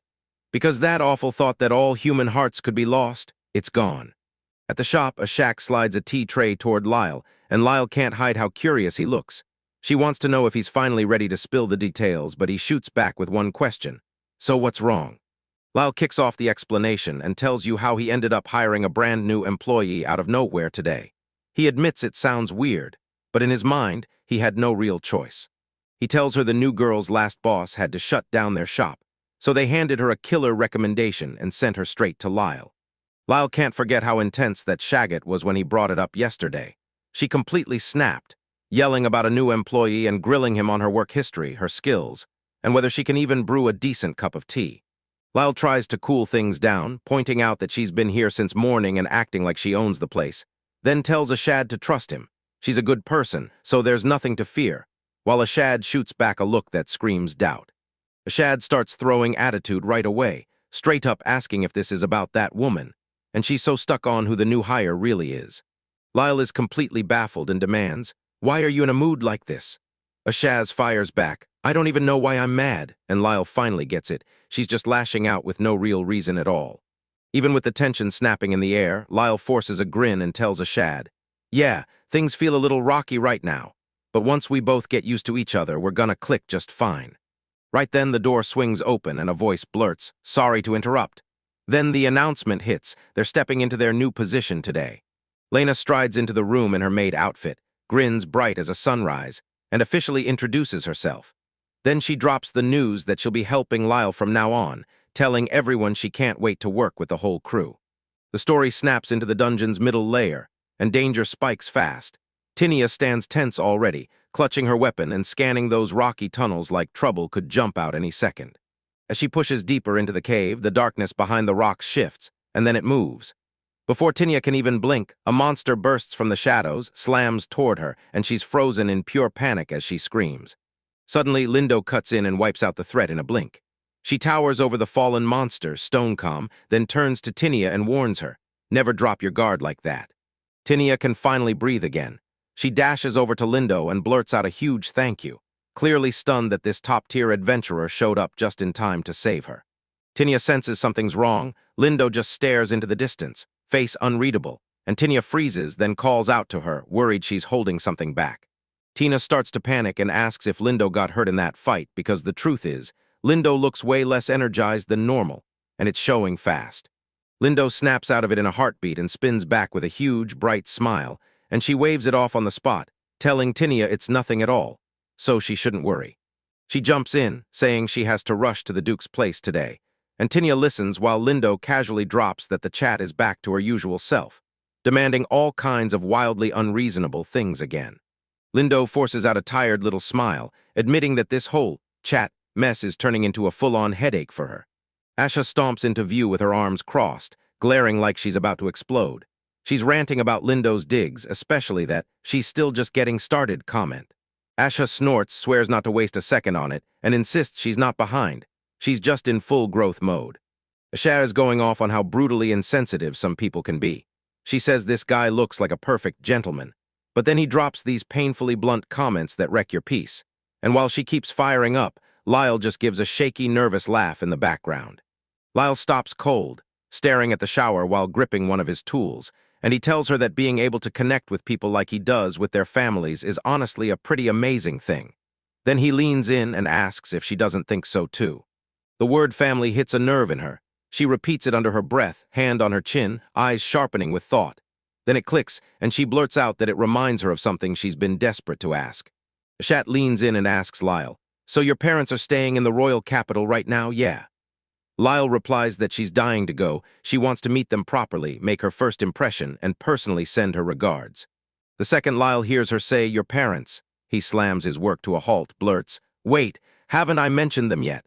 And the Shaq answers coldly that he hasn't spoken a single word. She says she's heard a ton about his grandfather, but nobody has ever really brought up his parents. Until now. And Lyle just sits there with his back turned, staring off like the question punched straight through his thoughts. Right before the convo can heat up, the shop bell clangs, and Lyle and Ashab both snap their heads to the door, while Lyle springs up fast to greet whoever just walked in. Tinia's the one at the door. She slips in like she's nervous, shy eyes darting around as she murmurs a soft greeting. Lyle's eyes widen seeing her, and he blurts that she's really here alone today. Because when she has a repair request, she usually doesn't roll in without Lindo, so he presses her on where he is. Tinia stares at the floor, visibly shaken and silenced, while Lyle and Ashab fix their eyes on her like they can feel trouble in the air. Then Lyle presses her, asking straight out if something happened. Tinia starts spilling about Lindo, and Lyle instantly picks up the weird vibe, grilling him like, Has Lindo been acting strange lately? A shaft can't believe it. Lindo seemed perfectly fine when they met yesterday. But Tinia just stares at the floor, clearly shaken and troubled. Tina admits that at first she told herself she was just overthinking it. But lately Lindo's been running on empty. Like her energy's drained, and her mind is stuck somewhere far, far away, tangled in her own thoughts all the time. Lyle admits it's honestly pretty scary, and Tinia adds that she didn't sit around. She reached out to one of Lindo's other party members to find out what's really going on. One of the party members muttered that Lindo's bizarre behavior might be tied to a person named Siesta. Lyle and Asha are totally baffled by the name, demanding to know who this Siesta person even is, while Tinia's expression turns heavy as she prepares to explain the link. Lyle and Ashad just freeze in stunned silence as Tinia drops the bombshell. Siesta is actually Lindo's fiancé. The news smacks them like a wrecking ball. Both of them leap out of their seats, freaking out, shouting like crazy because there's no way Lindo has a fiancé. Lyle's mind is blown, so even Asha doesn't know about this. One Shah leans in and says she's known Lindo for ages, yet the second they bring up Lindo being engaged, it's like that subject was never even spoken. Tinia realizes even Ashad didn't know, while Lyle is still so stunned he can't even get a word out. So Tinia starts to panic that something must have happened to Siesta, and that's why Lindo is acting so wildly different. Tina tells them she tried grilling Lindo's other associates about what was happening, but every single person she spoke to stared at her with grim, pitch-black faces, like something was seriously wrong. Yet none of them would give her a single extra clue. Lyle leans in, listening like it matters, while Tina locks eyes with him, begging for answers. Then he confesses that all he's hearing about everyone's weird reactions only sharpens his curiosity about what's really going on out of sight. Tina grips her hands tight in her lap, voice shaking as she admits how much she truly cares. She's just freaking out about Lindo right now, even if it feels like she's meddling or stepping over the line just because she's lower ranked.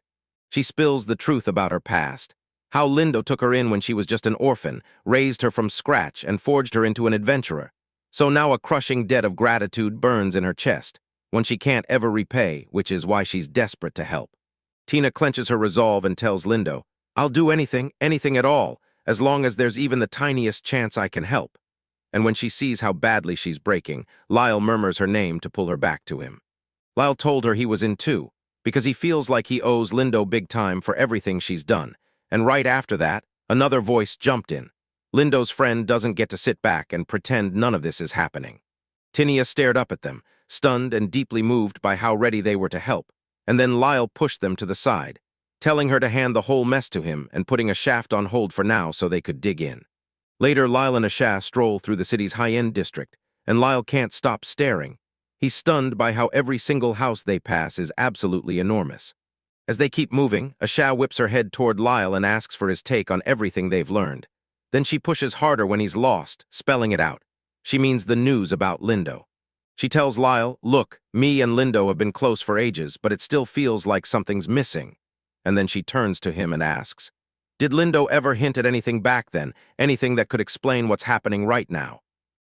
While they walk, Ashad fires off stories about her past with Lindo, how they got close the moment Lindo's party climbed into the top ranks, because Lindo used to do protection work for her mom. Ashad says she's always idolized him like a big brother, so it blows her mind that he's never mentioned a fiancé. Ashad suddenly spirals with guilt, convinced Lindo has been carrying all this stress alone since their meeting yesterday, without even realizing it. Lyle clocks the self-blame in her face and calls out her name, trying to pull her back from the edge. Laos tells her that if Lindo has gone quiet, it's probably because she cares about Ashad and didn't want to spill her problems on her. Ashad can't deny it once they finally arrive because there it is. A massive estate that looks ridiculously expensive. They reach the door and an elderly maid greets them. Ashad's face lights up like she's seen a ghost she knows too well. The maid leans in and says it's been ages, marveling that Ashad looks so healthy, and Ashad stays courteous, admitting it's been a long while asking after her mistress. The maid rushes in with the news. Lindo isn't home right now, then blurts out an apology for the awful timing and admits she has to step away for a moment too. She ushers you inside instead of letting you hover by the door, tells you there's no need to worry because you're more than welcome to chat, and then guides you straight into the house. The moment they step into the room, a creaky wheelchair squeals through the air. Then a woman's voice cuts in, asking if they're here for a visiting guest. The maid whips around and tells the woman, "Yeah, visitors are calling you Siesta." and in the back, Lyle's eyes go wide the second he hears that name. Lyle's whole world tilts when the maid drops that name, Siesta, so he mutters it to himself, instantly recognizing it from the rumors they'd heard earlier. The woman in the wheelchair slowly stands revealed as a calm, dark-haired beauty. Then she apologizes for missing them at the entrance, tells them her name is Siesta Brunner, and admits she's staying there for now while someone takes care of her. Lyle's shaking hands betray him as he stares at the woman before him, and then it clicks. She's the Siesta everyone's been whispering about. Lyle scrambles for the right words, but ends up going silent. So Siesta steps in, blurts out an apology for catching them off guard, and the three of them finally sink into the living room to hash everything out over tea. Asha instantly feels sick with guilt and blurts out an apology for barging in, but Siesta just waves it off like it's nothing, telling her not to feel weird about being in a wheelchair and admitting she's been living like this for 5 years. She flashes them a soft, steady smile and admits she's been used to her situation for ages now. Siesta cuts in and blurts out that Lindo has been talking about the two of them nonstop. Then she leans in and tells Lindo he feels like he's got a giant debt to them after all the help they've poured into him for years. Then she whips around to Lyle and asks, "So you're the famous repair genius everyone raves about?" Lyle gets all bashful and tries to brush it off, claiming he only holds it together because Lindo helps him so much. But Siesta isn't buying any of it and snaps that he doesn't have to act that humble. Siesta snaps the mood around, saying they obviously didn't have a scheduled meeting with Lindo today. Ashad finally breaks the silence and tells them the truth. She says she's been hearing rumors that Lindo's been acting strange, and it scared her enough to step in. Ashad blurts that she only wanted to help her friend the moment something felt wrong, and the fear hit so hard she sprinted over without even bothering to make an appointment. Siesta lowers her eyes, a heavy sadness in her face, and admits she was right. Everything she feared was happening. She winces as she says it hurts to see the truth. After all these years together, she never even caught the changes in Linda. She keeps talking while she won't meet their eyes, telling Lyle and Ashad that Lindo's messed-up state is probably her fault. Ashad's jaw drops at the confession, and he demands to know why she'd ever think something like that falls on her shoulders. Siesta starts spilling her past, and then boom, she reveals that her and Lindo used to run around together in the same adventuring party. Back then, Lindo was still fresh off the starting line of fame, and she couldn't stop admiring how skilled and unstoppable he was. That party, walking in with him, was the moment everything truly began for her. While they sit over tea, she bears her past, how it all began on the front lines as rivals who couldn't stop butting heads. Then, somewhere along the way, the fighting turned into respect, and that respect finally blossomed into something far deeper. 5 years back in a flashback, a younger, healthy Siesta is buzzing with life as she shouts at Lindo. Lindo leans in as she talks about their progress, saying, "If we can just clear the quest we've got lined up for tomorrow, we'll finally hit our dream, an SSS-rank party." Then he admits it's been a brutal road to get this far, but he's sure they only made it because of her. Lindo flashes her a soft, grateful smile, and Siesta can't believe it as her face ignites red with pure flustered embarrassment, until a loud shout from across the room slams the moment to a stop. Turns out it's one of their own teammates. This guy starts laughing and pokes fun at them again for being way too open about their feelings. The teammate keeps the jokes rolling, teasing that the two of them should just get married already, and Siesta snaps, telling him to shut up. But he only doubles down, laughing harder as her irritation keeps climbing. Lindo sprawls with a drink, barking at his teammates to make the flirting arrests because they're still deep in the quest. Then Siesta yells from off-screen, insisting she's doing nothing at all. Later that night, Lindo and Siesta link up outside, and right away, Lindo blurts out an apology for calling her out so late, but Siesta waves it off and tells him there's nothing to worry about. Siesta leans in and asks if he wants to talk strategy for tomorrow's mission, and as they just stand there, the weight hits her, 2 whole years since the day they first met. Lindo locks eyes with her and says he's dead sure he grew this far as an adventurer, and as a man, only because he met her. Siesta spots the sudden mood swing and shoots him a confused look. What's going on? Lindo cringes, throws out a shaky apology, and admits he's a complete coward. He keeps right on confessing, saying that the moment he's standing in front of the woman he loves, his courage crumbles. Then indecision hits him like a tidal wave. Lindo finally admits the truth. He's not noble, he's terrified that one day he might lose her, and that thought scares the hell out of him. Siesta freezes, staring at him like, "Wait, what do you mean?" Lindo tilts her gaze up at him, begging him to hear it again. Because he's not just saying it, he's terrified of losing her. He leans in and begs Siesta to stay by his side forever, swearing he'll cherish her more than he ever could. Then, right as he asks for the chance to guard her for the rest of their lives, he slips an engagement ring into her hands. Kneeling on one knee, Lindo clasped her hand and swore he'd stay by her side, till the very last breath of his life. Lindo drops to one knee, grabs Siesta's hand, tilts his chin up at her, and demands an answer. For 1/10 Siesta goes dead quiet, then her face bursts bright red as she squeezes her hands to her chest, and she finally squeaks out a whisper. Yes. With tears streaming and a grin so bright it hurts, Siesta breaks down in joy and tells him, "Of course I want to stay with you." Flash forward to the quest, and Lindo's up in arms, yelling at Siesta to stop sprinting way ahead of everyone, because he's not about to let her run the plan solo. Siesta doesn't even look away from the fight as she snaps back, "I've got this." As she moves, the ring on her finger flashes in the light, and when she glances back at her team, one wild thought hits her. She's really about to become Lindo's fiancé. Since today is the party's huge turning point, she tells herself she can't afford to fail this quest. She's going to make it work, so she can finally be happy with Lindo. Right then, two massive dark claws came screaming out of nowhere, smashing down toward her. Everything snaps, darkness slams in as the memory shatters, and the story cuts to a silent bedroom inside. Siesta jolts awake in a strange bed, confused as hell about where she is, and the second the dungeon and that monster attack hit her mind, panic spikes. Until she tries to move and realizes her left arm is wrapped tight in bandages and her hand is completely useless. Lindo stands right by the bed, breathless with relief, and blurts out how happy he is that she finally woke up, while Siesta can't help wondering if this is all just a dream. Siesta snaps awake and completely loses it the second she sees how bad she's hurt. Then she erupts into screaming, clawing at questions about her leg, her arm, and her hand, not even able to process that they're missing. Someone tells her to calm down, but she's drowning in pure shock. Lyle and Asha stride side by side, stunned by the brutal truth they just uncovered, and Lyle can't even form a sentence while Asha reels at the fact that she never knew Lindo and Siesta faced something that terrifying. Because in the memory, Lindo can only cling to Siesta as her engagement ring lies shattered on the floor. Right when they start drowning in their thoughts, a voice snaps through the air, and Lyle jolts upright, eyes wide with shock at who's standing there. Turns out it's Lindo himself, right there in front of them, looking wiped out, when he finally clocks that the two of them are just standing around. Lindo finally connects the dots. Both of them actually went to see Siesta. Then he drops a bombshell. Tinia told him people had been worried because he hasn't been acting like himself lately, so they swung by without warning just to check on him.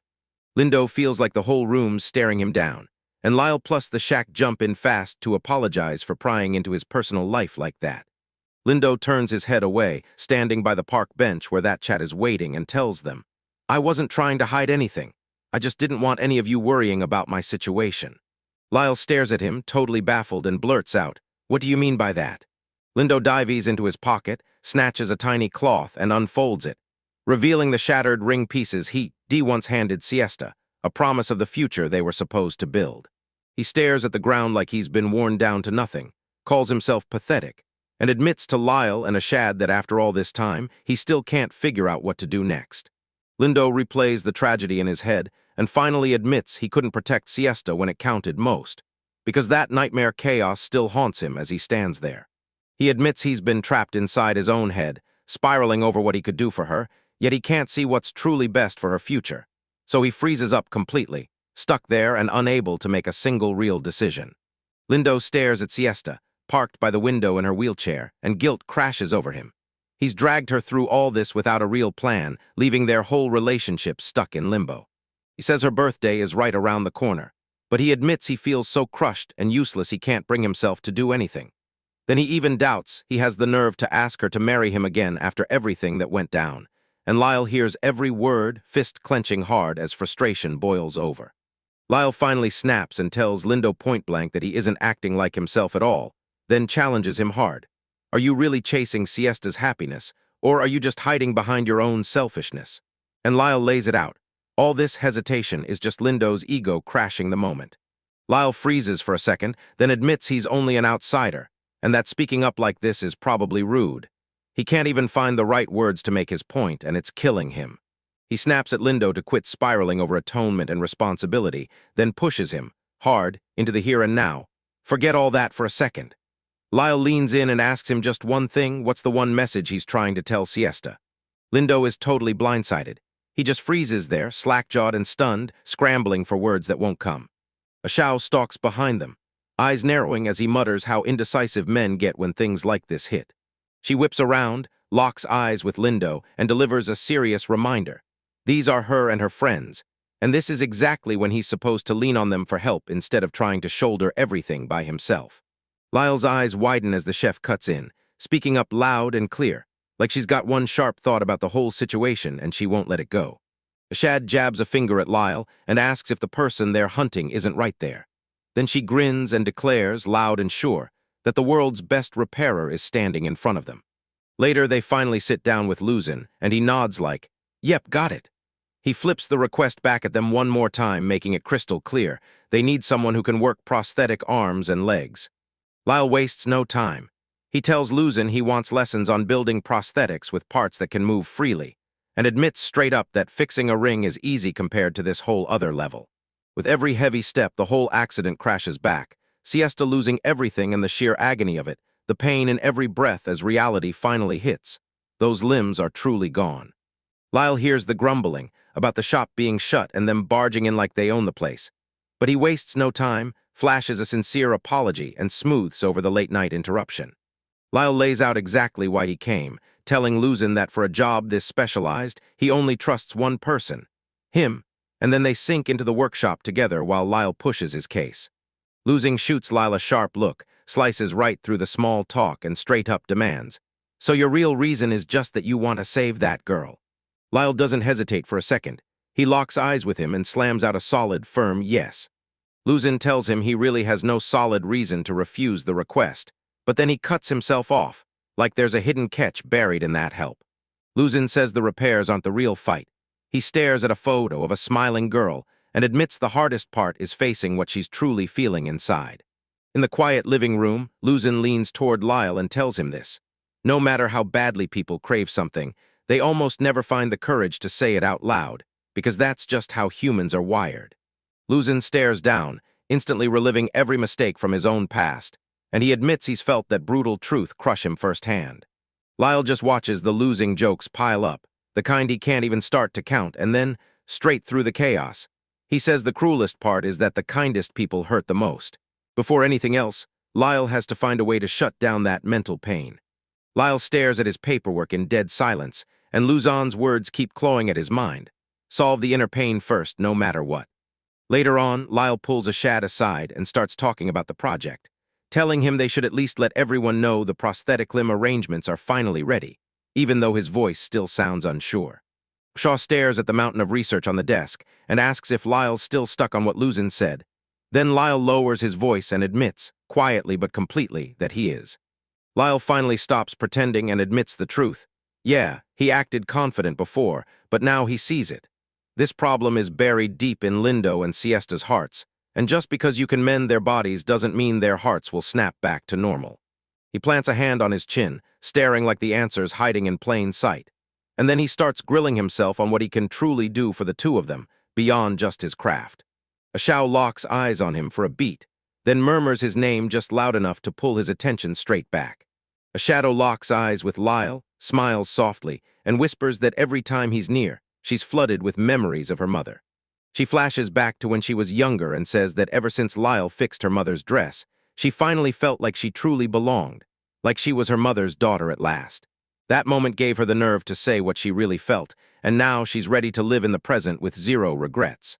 Then she glances at what's happening right now and tells Siesta, "Wait, don't you feel like we're both caught in the same kind of trouble?" Loss looms over Ashad and tells her to stop doubting herself, saying he's certain that if they team up, they'll absolutely make it happen. He tells her, don't try to shoulder it all by yourself, then cracks a joke to ease the tension, claiming he knows even more about a woman's heart than she does. Ashag's fire ignites, and she snaps that they've got to rush to Lindo's place right now. Lyle immediately falls in line and agrees it's time to go. Not long after, the two of them roll up to the estate. Lyle barks a greeting at the gate and points out that Linda was meant to be home today. Then, right as they step inside, a voice from within the house screams out Siesta's name. Lyle and Shab both freeze like someone hit them with a lightning bolt. Lyle blurts out, "Why are people screaming like that out of nowhere?" They burst into the bedroom and catch it in total chaos. Then a voice from across the room shrieks at them to back off. Leave her alone. Inside, they spot Lindo looming by Siesta, who's slumped in her wheelchair, looking wrecked. Lindo doesn't waste time. He tells her flat out that he can't just leave her alone. Lyle and the Shah sprint straight for the middle of the room, and Lyle blurts, "Okay, what happened to set everything this hot?" Siesta is straight up at the edge. She's screaming for everyone to just shut up, snapping that she's got nothing left to say to any of them. Lyle and Asha freeze by the door, totally wrecked by how intense this turns into. Lindo tries to stop the whole mess from snowballing and begs Siesta to just breathe for a second. But while they're still snapping at each other, Lyle glances at a chat and whispers her name under his breath, wondering what they should do next. Lindo looks absolutely wiped as he blurts everything to Lyle. He swore he only wanted to talk to Siesta about fixing her ring, but the second he brought it up, her temper detonated and she announced she was leaving the estate for good. Ashao clocked the tension in the room, then snapped his voice and called out to Lyle to steal his attention. Asha slips in, throws an apology for the intrusion, then turns to Lindo and asks if he'll step out with her for a minute.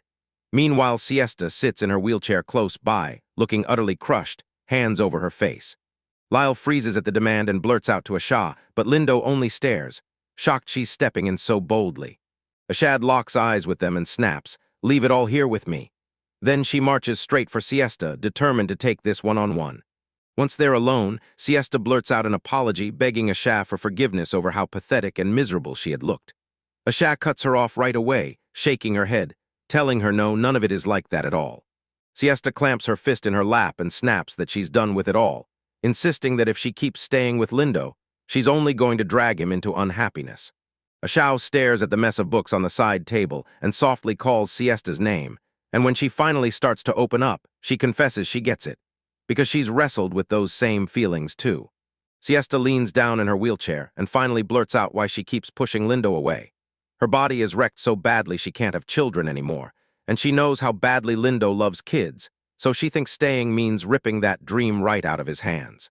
She grips the fabric of her dress to her chest like it's the only thing holding her together, pain written all over her face. Then she whispers that she's been satisfied, at least with what life has given her so far. When she closes her eyes, she's right back in those days, sprinting through danger as an adventurer, packed into the same party as him, then somehow turning into something more, something real, and every single memory hits like it matters most. A flashback snaps us back to when Lindo proposed to her. She was still walking then, bursting with life. She tells him, "I love you more than anyone in the world," and begs him to stay happy even when her time finally runs out.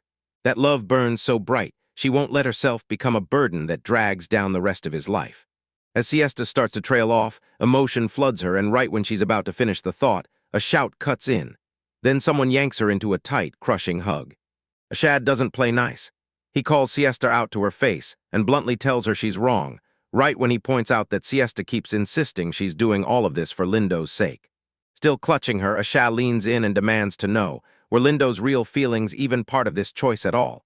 She meets Lindo's gaze and presses the question hard. Is this truly what she wants for herself? Siesta starts to shake, her hand trembling against her chest as she scrambles for a reply. But every time she tries to speak, she only manages to get stuck on saying her own name. The dam finally breaks, and Siesta starts sobbing. She chokes out through her tears that if Lindo isn't happy, then she'll never be happy either.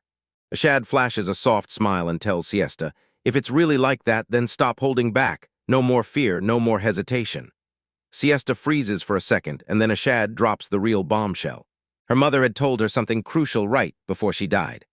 Asha launches into a story about her parents, how her mom once straight up asked her dad whether he was really happy married to someone who was always sick. And then she turns to Siesta, daring her to guess what his answer was. Asha cups Siesta's hands and pours out her father's truth. He told her mother that nothing else mattered as long as he could walk through life with her by his side. And with just that one thing, the whole world looked like it was glowing. As Siesta's eyes spill with tears, the story in the shack keeps rolling. Because her father truly believed that no matter how brutal the hardships got, they'd crush every last one as long as they stayed side by side. Shaw shoots her friend a look and yells that she can't keep hiding anymore. She urges Siesta to finally stop pretending and say the truth about what's in her heart. Shad flashes Siesta a warm, steady smile as she wraps up. And just when things feel calm, Lindo's voice suddenly calls from right outside the room. The door swings wide, and there they are, Lindo and Lyle, right in the doorway. Lindo's locked in, while someone inside the room notices he's finally arrived. Lindo strides up and drops to one knee before Siesta's wheelchair, locking eyes as he tells her, plain and loud, that when it comes to his happiness, only one thing matters. He drops his gaze, admitting he's sorry he kept her waiting, and sorry he let her kindness slip past his gratitude all this time. Then he tells her, straight from the heart, that he's truly sorry for how things turned out. Linda locks eyes with her, speaks with pure sincerity, and admits that the truest joy in his life is standing by her, because it's the honest truth. Then he blurts out, "I've got something huge to tell you." Still kneeling and gripping her hands, Lindo blurts out that he wants to spend the rest of his life right by her side. Lindo stares at Siesta like nothing else exists, then asks straight up if she'll move in with him. They clamp each other's hands tight, and Siesta leans in with a soft, trembling yes, completely flooded with emotion as she tells him, "Of course I will." From way out in the distance, that one shot is what makes him start sweating, because it ends with him blushing hard. A quick shot roasts Lyle for acting stiff during the big moment, but Lyle knows today's different. She insists he burned through days without sleep, staying up for several straight days just to make sure everything came out perfect. Lyle's eyes widen. He's been caught. Ashas snaps in, reminding him that even if he wanted to wrap it up on time, pushing himself like that only risks getting sick. Lyle flashes her a warm, grateful smile and tells her, straight to the heart, that he wouldn't have pulled off this request without her help. Then he backs it up by telling Ashaz just as boldly. Just then the doors swing wide, and Princess Fran bursts in shouting that it's finally time. Let's get this show on the road. As the ceremony kicks off and flower petals swirl down, Lyle jumps into the crowd and starts clapping, but his mind races, because he can already feel the brutal times that are coming for that couple. But as he watches everyone throw their arms around each other and celebrate, he knows one thing for sure: if they've got each other, nothing in the world can stop them. Lyle watches that couple and feels it in his bones. No matter how brutal life gets, they'll grit their teeth and keep marching ahead.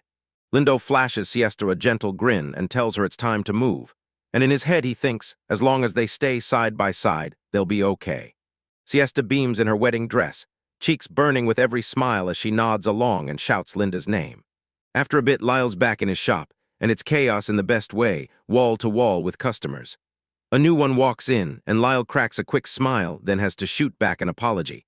He's buried under a mountain of unanswered requests and asks them to hang tight for a while. The customer shrugs and says it's totally worth the wait. Lyle is the best in the capital, after all. Lyle just chuckles it off with humble pride while his staff calls his name. Lena steps in, tells Lyle she'll handle the customers up front, and orders him to just focus on getting back to his repair work. Lyle beams, slaps out a heartfelt thanks to Lena, calling her a lifesaver, then barrels back to his tools. That night, Lyle sat alone at his workbench, staring into his thoughts, because one whole month had already slipped by since the wedding. His reputation had exploded, customers poured in, and somehow the days kept vanishing before they even hit tomorrow. Even with all that success, Lyle stares at the spear in his hands and feels the truth hit hard. He's nowhere near done.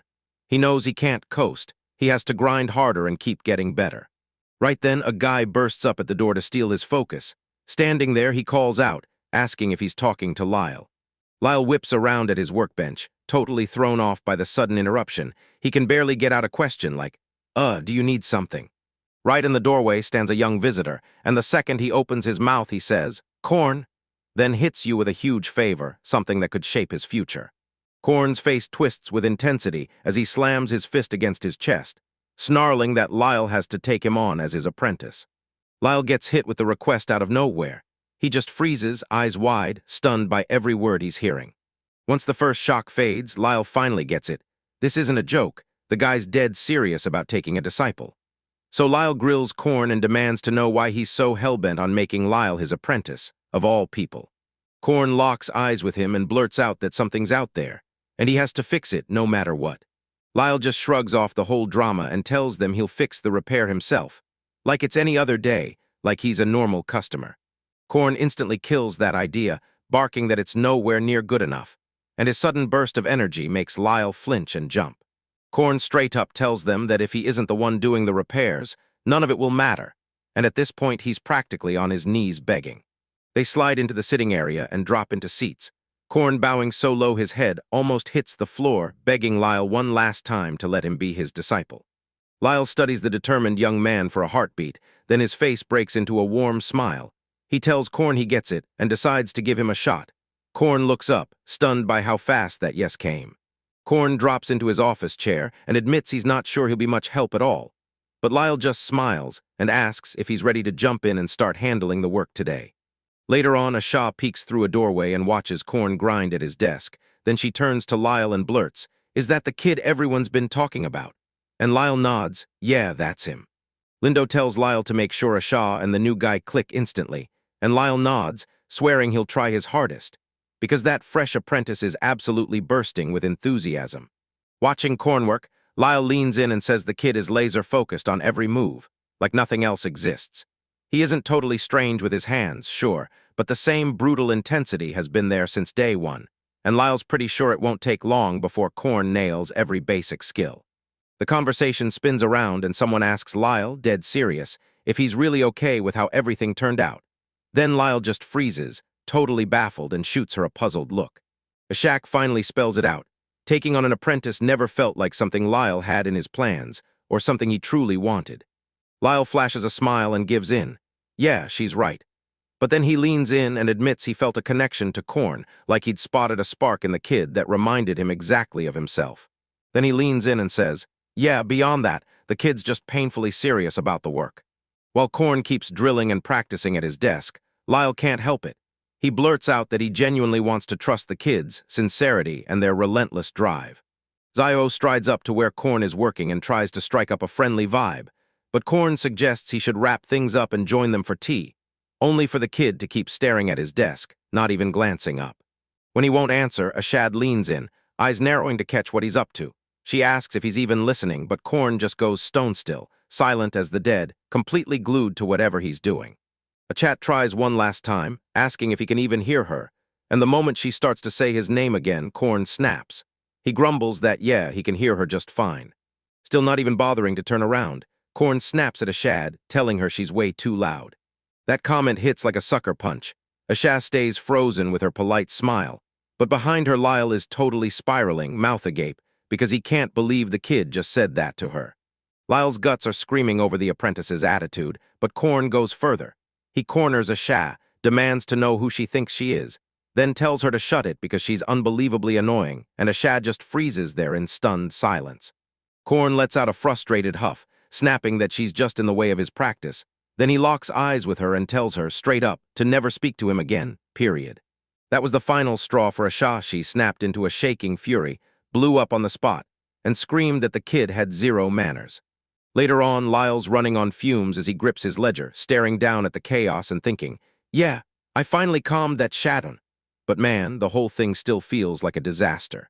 Staring at his brand new apprentice, Lyle's gut twists with worry. Because if Korn keeps treating people like this, the road ahead is about to get way tougher than they ever planned. Lyle calls it quits for the day since night's creeping in, and Korn agrees, until Lyle stops him mid-step and tells him straight, try a little harder to get along with everyone in the shop. Lyle leans in and tells him, look, being a great repairer isn't just about knowing the tech. Then he snaps that the real secret is actually listening, closely, to the clients and everyone around him. Korn isn't buying any of it.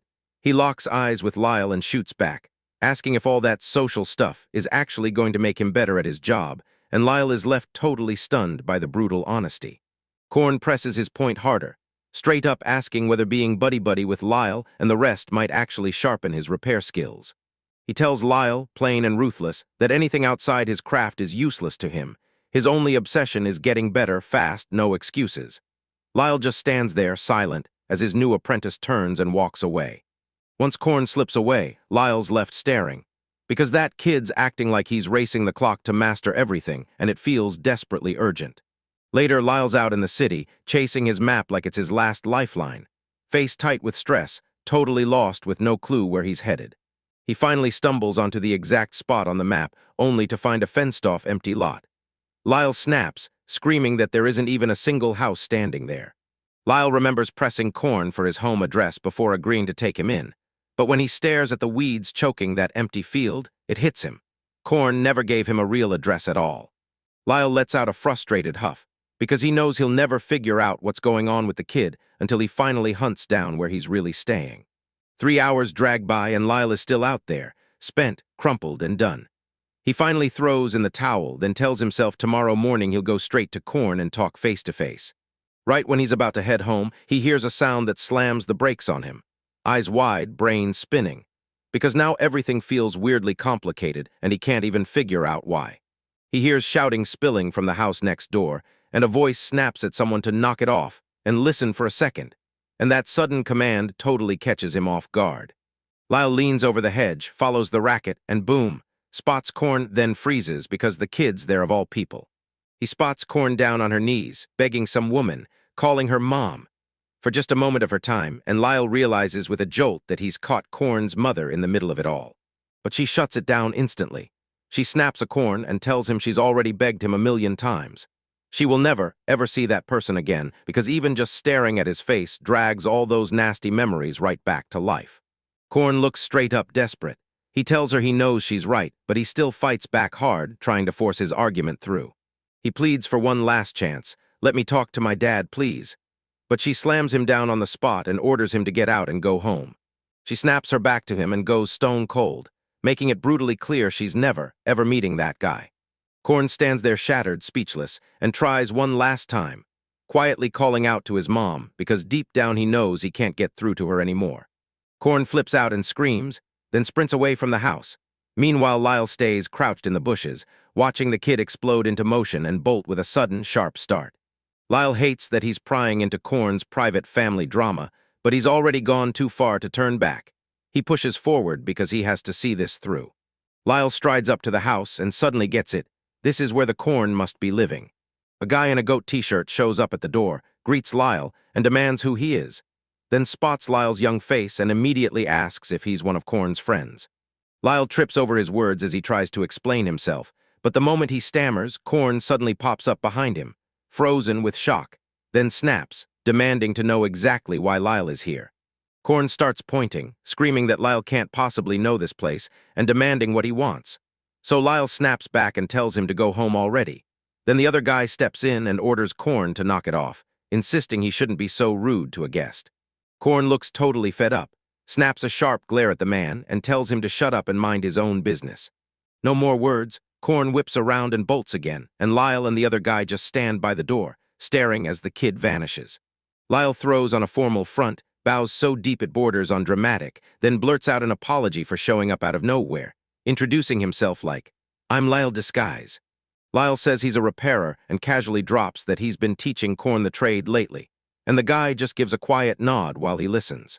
The man slaps down his name as Alphonse, then leans in and tells Lyle the shocking truth. He's Korn's father. Lyle clicks the pieces together and finally gets why that earlier interaction felt so loaded. Alphonse just stares at the ground and quietly admits, "Now I understand." Alphonse says he's been sitting there like, "What's Korn up to lately?"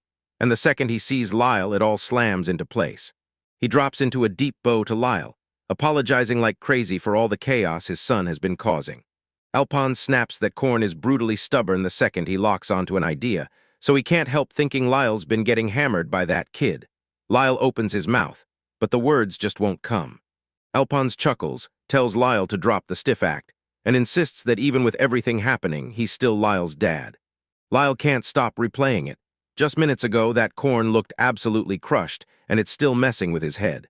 Alphonse tells them to quit loitering in the doorway, and asks Lyle if he's got a moment to go chat at a park nearby. All right, the two of them slide onto a bench, and Alphonse finally spills the truth. He admits it's shameful, but he lays it out. He and his ex-wife, Ayn, got divorced because his drinking spiraled and his temper kept lighting everything on fire. He tells Lyle there's no excuse. He blew it at work, got fired, and after that he totally crumbled, drowning himself in alcohol until his whole life collapsed.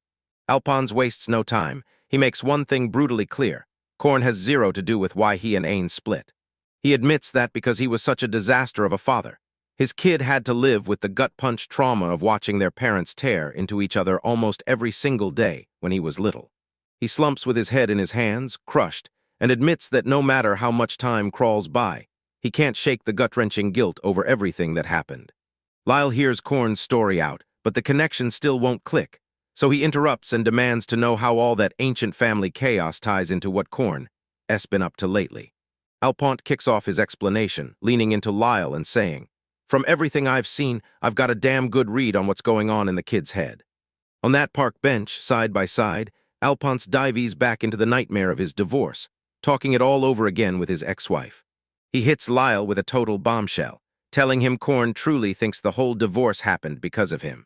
He keeps saying it, again and again, until it finally hits home, because the kid's already walking around with guilt so heavy it feels like it's the reason his parents couldn't stay together. Lyle is totally shell-shocked by the news, and his mind can't even grab onto how a kid could believe something that wild. Alphonse starts spilling his past to explain how everything spiraled this far. He used to work a prestigious gig at the royal castle, and even though he was just a commoner, he busted his tail every single day just to keep up. Alphonse suddenly remembers a time when he truly had something worth protecting. Life felt good, and his wife Ayn was smiling as she held their young son, Korn. He leans in and tells Lyle, "I used to be obsessed with my career. I busted my ass at the castle, climbed every day, and was rocketing up the ranks. But climbing into a high position as a commoner is brutal. He admits it straight up. No noble title, no mercy, and the castle full of jealous people is just waiting for him to crash. It didn't take much to knock him flat. One tiny slip, and his enemies pounced, and just like that, he got kicked out of his job almost instantly. That was the moment everything cracked wide open. He ended up sprawled on the floor, scrambling for papers. Then he threw in the towel and dove straight into drinking. His wife begged him to get it together, but he kept right on chugging, bottle after bottle. The whole house felt like a pressure cooker. Alphonse snapped completely, smashed a bottle to the floor, and screamed at Ayn to shut up, insisting she had no clue what he was going through. Ayn was shattered and terrified, so she clung to him, begging, "Please tell me what's wrong," reminding him they were family and that he had to open up about what was crushing him inside. Alphonse refused to hear a word. He just stood there in a room packed with empty bottles, barking at her to shut up and get out of his face. While his parents tore into each other with non-stop screaming, little Korn crouched in the hallway, watching their silhouettes clash behind the door, too scared to move, soaking up every ounce of that toxic air. As they move on, the young boy suddenly spots something left behind in the room. He drops his gaze and finds the exact item he's been searching for, while his parents' argument rages in the background. Young Korn spots a box, pries it open, and boom! A silver pocket watch gleams inside, and he's instantly frozen in awe, convinced it's the most beautiful thing he's ever laid eyes on. He grabs the chain to get a closer look, but the chair he's standing on wobbles under him. Then he blurts a sharp gasp as it starts to tip. Just then, Alphonse bursts into the doorway and blurts out Korn's name, his face drained of color, eyes dark and stormy, as he glares at his son caught red-handed messing with the watch. Alphonse fires off, demanding to know what Korn is doing, but the moment Korn starts trembling and tries to apologize, Alphonse snaps, screaming in his face and yanking the boy up so hard he yelps in pure terror. Alphonse glares down at the kid with a storm of rage, his sweaty face twisted in fury. Korn's panic spikes instantly.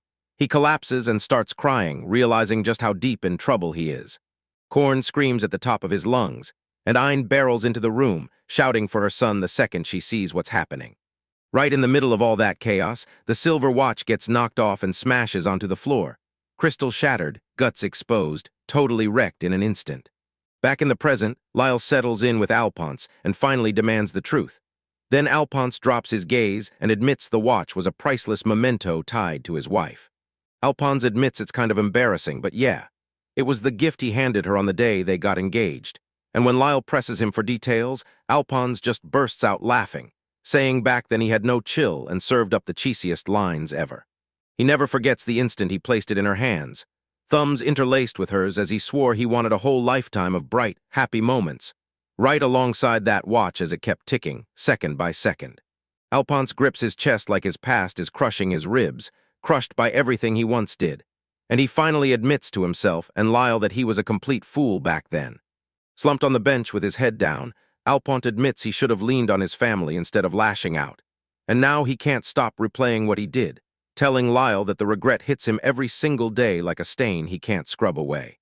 Lyle stares at the shattered silver pocket watch and demands, "Is this the exact thing Korn is clinging to?" Alphonse nods hard. "Yeah, that's the one, no doubt about it." Lyle goes stone-cold quiet the moment he clocks what's really buzzing in Korn's head. Korn thinks it's Lyle who tore his family apart, and now that guilt is crushing him.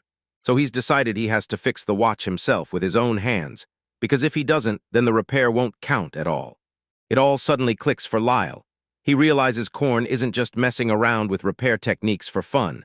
This stubbornness is a cover for something way bigger. Lyle stares into the distance, and the truth snaps into place.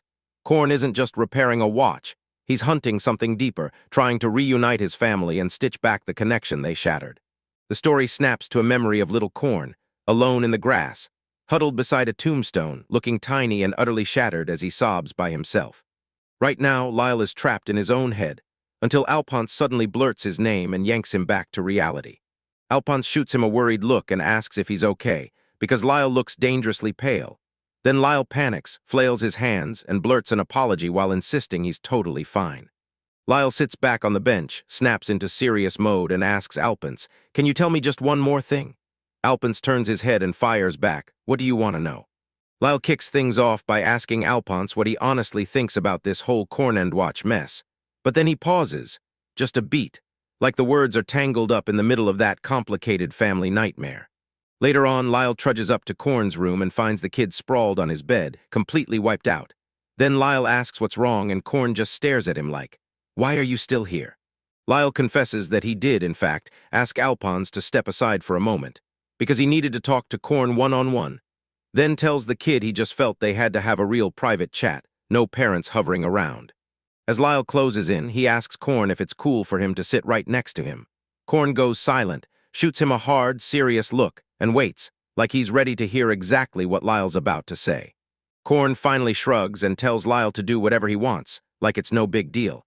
Lyle takes the opening, thanks him, and settles in. They both plop down on the floor by the bed, and Lyle wastes no time.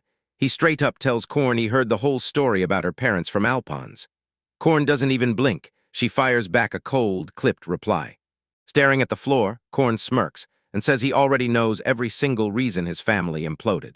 He stares at the shattered silver watch, then admits he knows he's not the real reason his parents divorced, because they were already at each other's throats long before that watch cracked, and breaking it was just one more fuse to a marriage that was already burning. Korn admits that even before he broke the watch, he already sensed it. This relationship was crashing fast. He'd been clocking the warning signs for ages, and he could tell things between them were only getting worse. Even though he knows he's not technically to blame, he still goes to Lyle and admits, "It hurts all the same." Korn slumps on the floor with his head bowed, finally dropping his guard, and tells Lyle this hurts too much to face. Then he starts spilling the real reason behind every feeling. Still trapped in that quiet room, Korn finally opens up, admitting the only thing he truly craved was one simple miracle: his family staying together. That was it. That was the only wish he ever meant. Korn clenches the bedsheets while he talks, and when he says it, you feel it. Watching his family crumble like this is the most painful thing he's ever had to endure. Lyle studies the kid in silence, then leans in and says his name like he's trying to read the pain right out of him. Korn snaps his head up the second Lyle starts talking. Lyle cuts straight to the point. Time never, ever crawls backward. Lyle keeps pushing, telling you, you can't rewrite what's already been written, no matter how badly you want to. He leans in like it's the truth you can't escape. Time just keeps marching forward, and unless you're basically a god, nobody gets to change the flow. Lyle rises to leave, tells Korn to swing by the shop again soon, then shuts the door with a final click, leaving Korn alone, stuck with his own thoughts. Later, back at the shop, Eliza leans in and tells Lyle that the way he handled everything was totally not like him. Lyle just shrugs and asks if she honestly believes that. Eliza tells everyone that since Lyle is such a ridiculously nice guy, she figured he'd step in with something extra comforting for the kid. But Lyle just stands there, listening, and you can see the gears turning in his face. Lox tells her he doesn't buy the idea that you always have to hand people the exact answer they're hunting for. Then Eliza leans in, eyes wide, and asks him to spill what he really means. Lyle stares down in deep thought and declares, "To me, a repairer's job is simple: fix what's broken, and that's it." Sure, repairs can sometimes stitch memories back together, but Korn's case is way messier than that. Eliza shoots the question, "Is this the heart problem you mentioned?" And Lyle gives a soft, certain nod. "Yeah, that's exactly it." Lyle snaps that all of this is a waste of time unless the kid himself dares to take that next step. Because the decision has to come from him, and once he moves, Lyle says he's gotta live with whatever outcome hits. Eliza's eyes drop as she listens, then she leans in and asks, "If I take that step, is it going to hurt him?"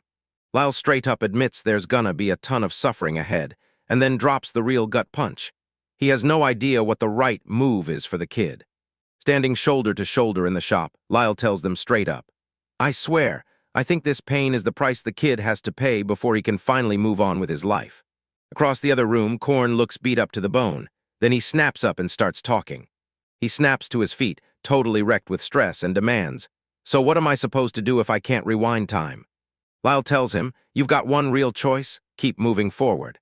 He admits it's brutal to stare down painful memories and that the past won't budge, but he insists there's still a way if the kid refuses to quit. Then Lyle lowers his gaze and snaps, "So you work as hard as you can, because this is the moment you rewrite your future." Korn grabs Lyle by the shirt and demands, "Show me how," pushing for the exact way he can make that change happen. Lyle flashes a quiet, knowing smile and just says he gets it. Then he calls to Korn, telling him they're pushing forward together. Lyle can't stop thinking that no matter what hits them, all they can do is keep swinging through the pain. Because there's no escape, just one choice. Live right now and fight their way through the chaos. He knows the only way out is to pour every last ounce of effort into the job in front of him. Korn slides into his desk job and Lyle is like, "You've got to be totally sincere. This work right in front of you, no faking." Because in his mind, that's the only way to truly make a real difference. Staring at that shiny pocket watch, Lyle realizes this is the only way to nudge tomorrow. Maybe not much, but enough to matter. That night, Alphonse slumped on a bench outside, looking completely wiped out, staring into the dark, trying to figure out what happened with Korn and why he'd been dragged out here for a talk. Just then, a woman strides up to him, halts dead in her tracks, and asks straight up if it's really him sitting there. Alphonse shoots his gaze upward and freezes. Ain's name blurts out of his mouth, while she stands there, finally staring him down, clearly unsure of what to do next. Alphonse sits all alone when Ain walks up and demands to know what he's doing out there. Then she clocks the tired look on his face and asks if they can talk for a minute. Ain and Korn take a seat on the bench, and she leans in to ask if he's really okay, only for Alphonse to smile and tell her he's doing fine. He says the kid carved out his own road, and right now he's throwing himself into his work as a repair apprentice. Ain's shoulders drop with relief as she blurts, "I'm honestly so happy to hear that." And Alphonse just nods hard like, "Yeah, this is absolutely a good thing." The air turns heavy as Ain stares at Alphonse. Then she finally breaks, digging up the past and apologizing for everything he went through. She admits she saw him drowning in work, yet she only cared about herself. And now she's eaten up with regret, because she bolted without thinking about him or Korn, and worst of all, she never once tried to hear his side. Alphonse snaps and yells that she's wrong, screaming that the blame is on him, because he stayed silent and let those brutal words hit her, so she shouldn't be the one drowning in guilt. Ain shoots back, yelling that it's not all about that, her voice trembling, because she admits she wasn't even thinking about Korn's well-being back then. She screams that she walked away and left every ounce of responsibility on his back. Then Alphonse snaps right back, insisting that burden was his alone to shoulder. Ain's voice breaks as she tells him she sees his real heart, kind, not cruel, and then she hits the truth. He's still clinging to all the blame, and that's exactly how their trouble started. Right then, Korn storms in and steamrolls the moment. He blurts out that it's obvious both his parents have been hurting for ages, and Alphonse and Ain just stand there, totally stunned, speechless at his sudden appearance. Korn stands in front of his parents and finally blurts it out, calling both his dad and mom by name. Then he drops his gaze, admitting he's made them wait way too long to hear what he's been holding back. Alphonse and Ain stare in shock as Korn admits he's been busting his ass, and then he tells them he gets it. Maybe the bond between the three of them will never be the same as it was back then. Even so, Korn keeps pushing ahead, one tiny step at a time if he has to. He even admits he's mostly just echoing what his master, Lyle, told him, but that drive in his chest, that part is all his. Tears pouring down his face, Korn meets his parents' eyes and blurts out that all he wants now is for them to find happiness, because that's the only prayer he's been begging for. A thick, suffocating silence hangs in the air, broken only by the steady tick of a pocket watch as his words land like a verdict. Alphonse is crushed by emotion and blurts out his son's name, while Ain collapses into tears, stunned by just how much the Korn has grown.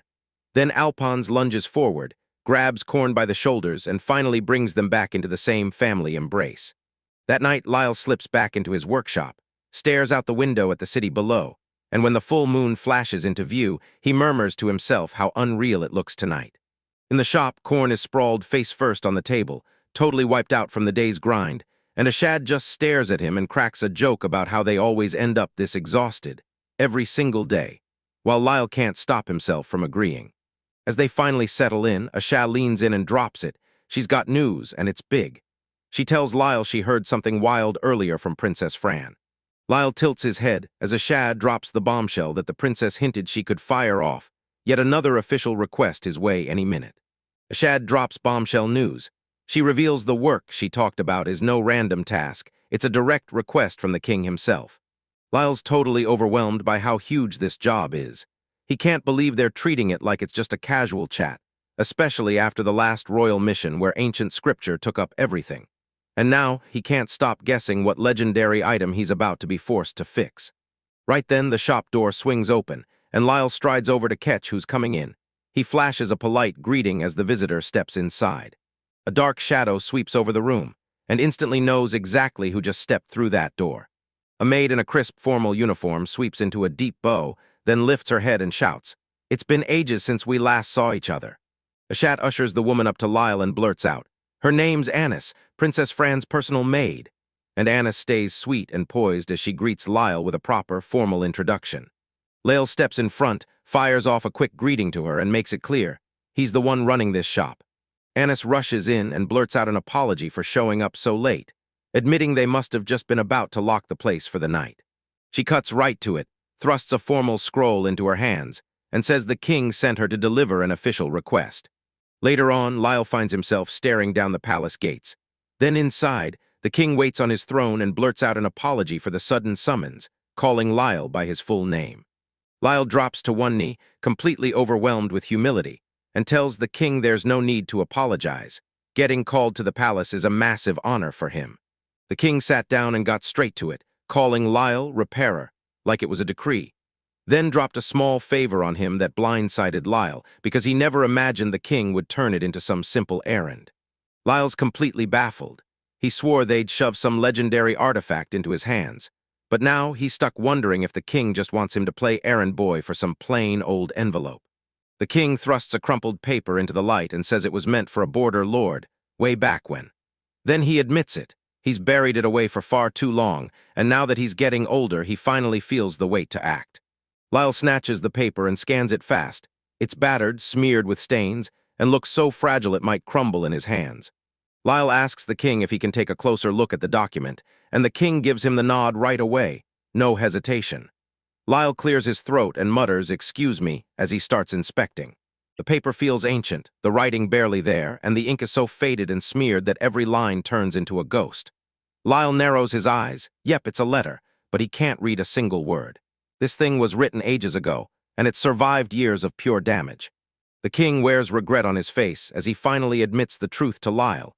He needs Lyle to use his repair skills and mend the damaged parts of that letter, so it can make it to that lord at last.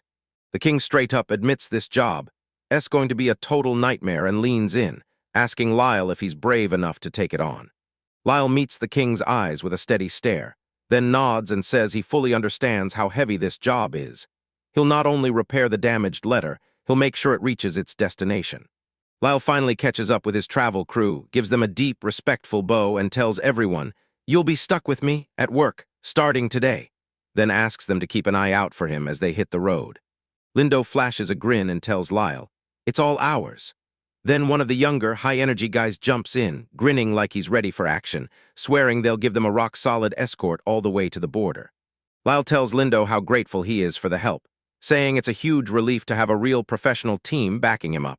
While inside, he's a total mess, sweating bullets because this is the first business trip he's ever had to do.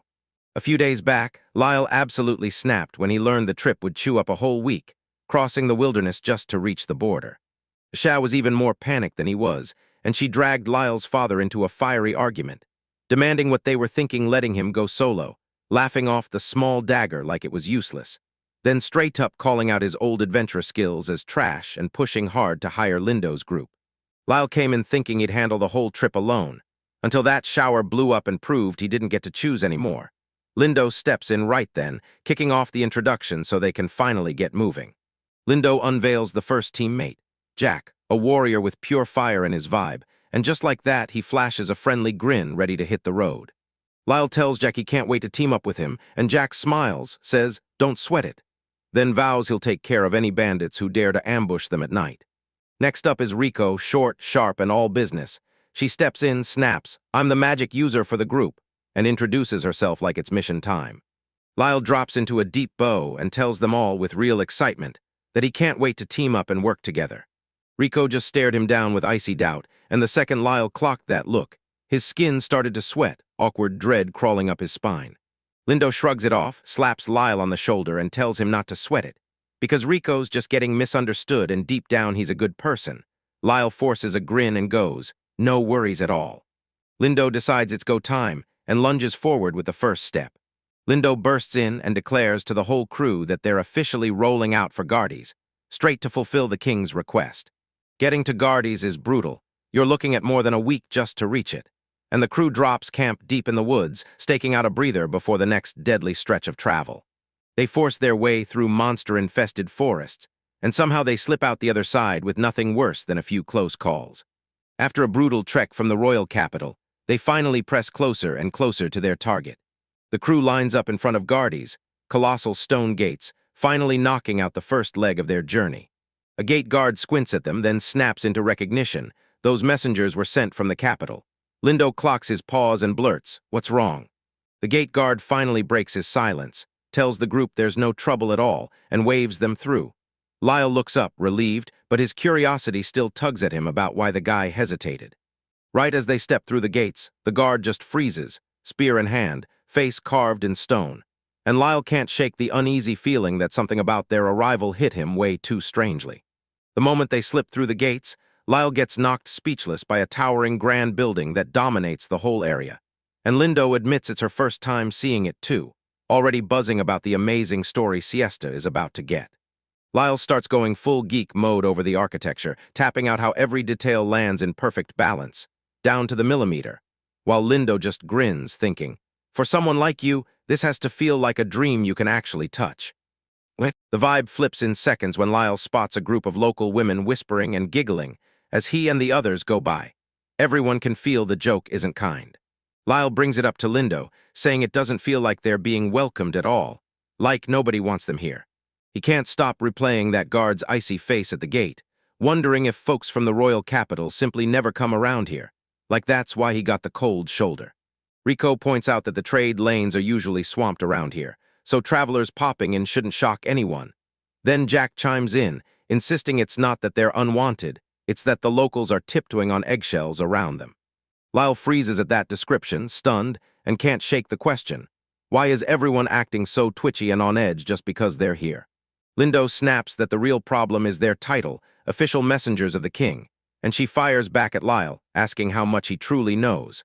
Lyle admits he's still totally unclear on what the request even is. Turns out the king had one mission just for Lyle: fix a battered letter and race it to the local lord. The writing was wrecked, but even in shambles you could tell it started as a message meant for someone close, like a member of his own family.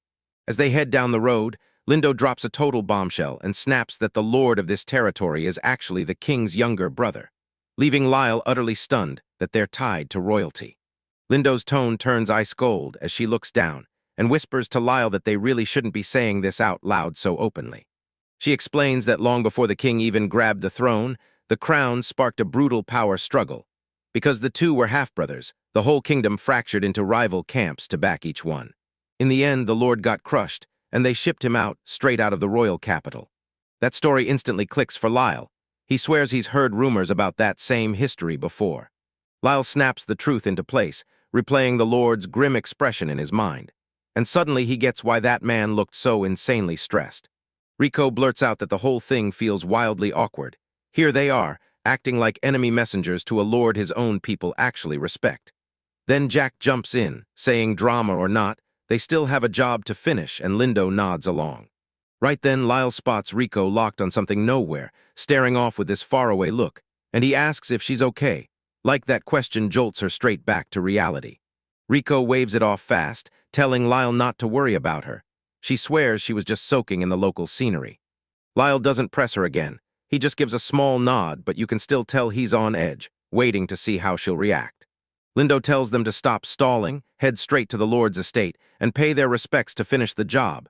Jack's already itching to go, and he follows with a grin.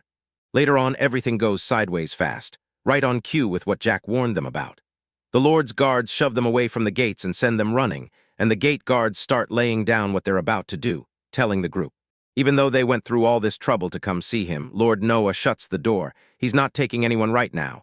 Lyle's stunned and blurts out, "Is the Lord sick?" He stresses they're here on the king's official orders. The guard's face drops as he steps forward and offers a heavy apology. They break it down for everyone. Lord Noah's isolation isn't random. He's hiding a wound so deep it's crushing him from the inside.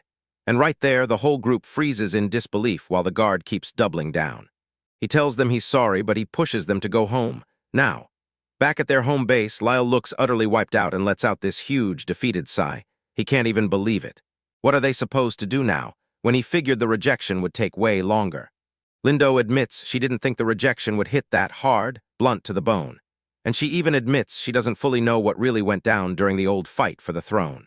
Rico blurts out that the staff won't even let them leave a message, and Lyle can only squeeze out a pathetic little reply. Then he crumples in his seat as the whole group hangs in silence. For a beat, the whole group just freezes in silence, staring at the wreckage and thinking, what could have hurt the Lord this badly? Then it clicks. These locals aren't about to hand them the truth.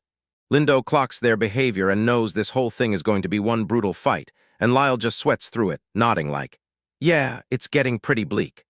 Lyle's eyes snap to the battered envelope on the table.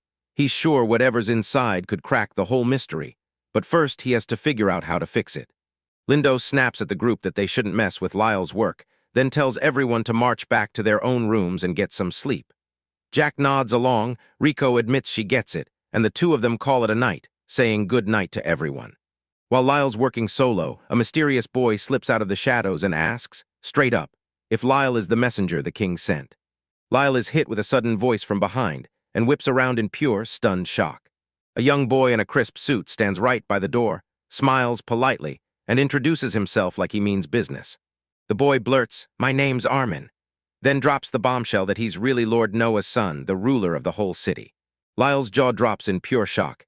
He never even knew the Lord had a son, and Armin just bursts out laughing like, really? You're that surprised to see him? Lyle's mind is in total panic. He didn't even hear the kid step into the room, and now he can't stop wondering why the Lord's son would show up at his door in the dead of night.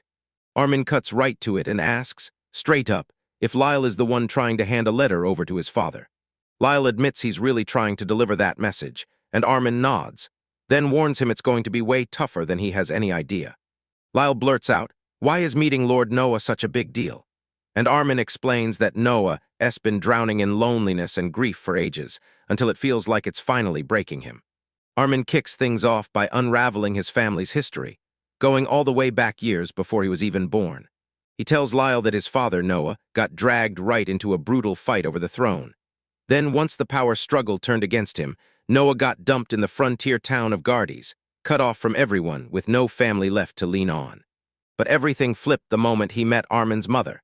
She became the most precious person in his world, and her presence gave him a reason to keep pushing forward in this new land. For a little while, Noah was finally happy, peace settled in his chest, and he had a real family to protect and cherish. But that joy didn't last.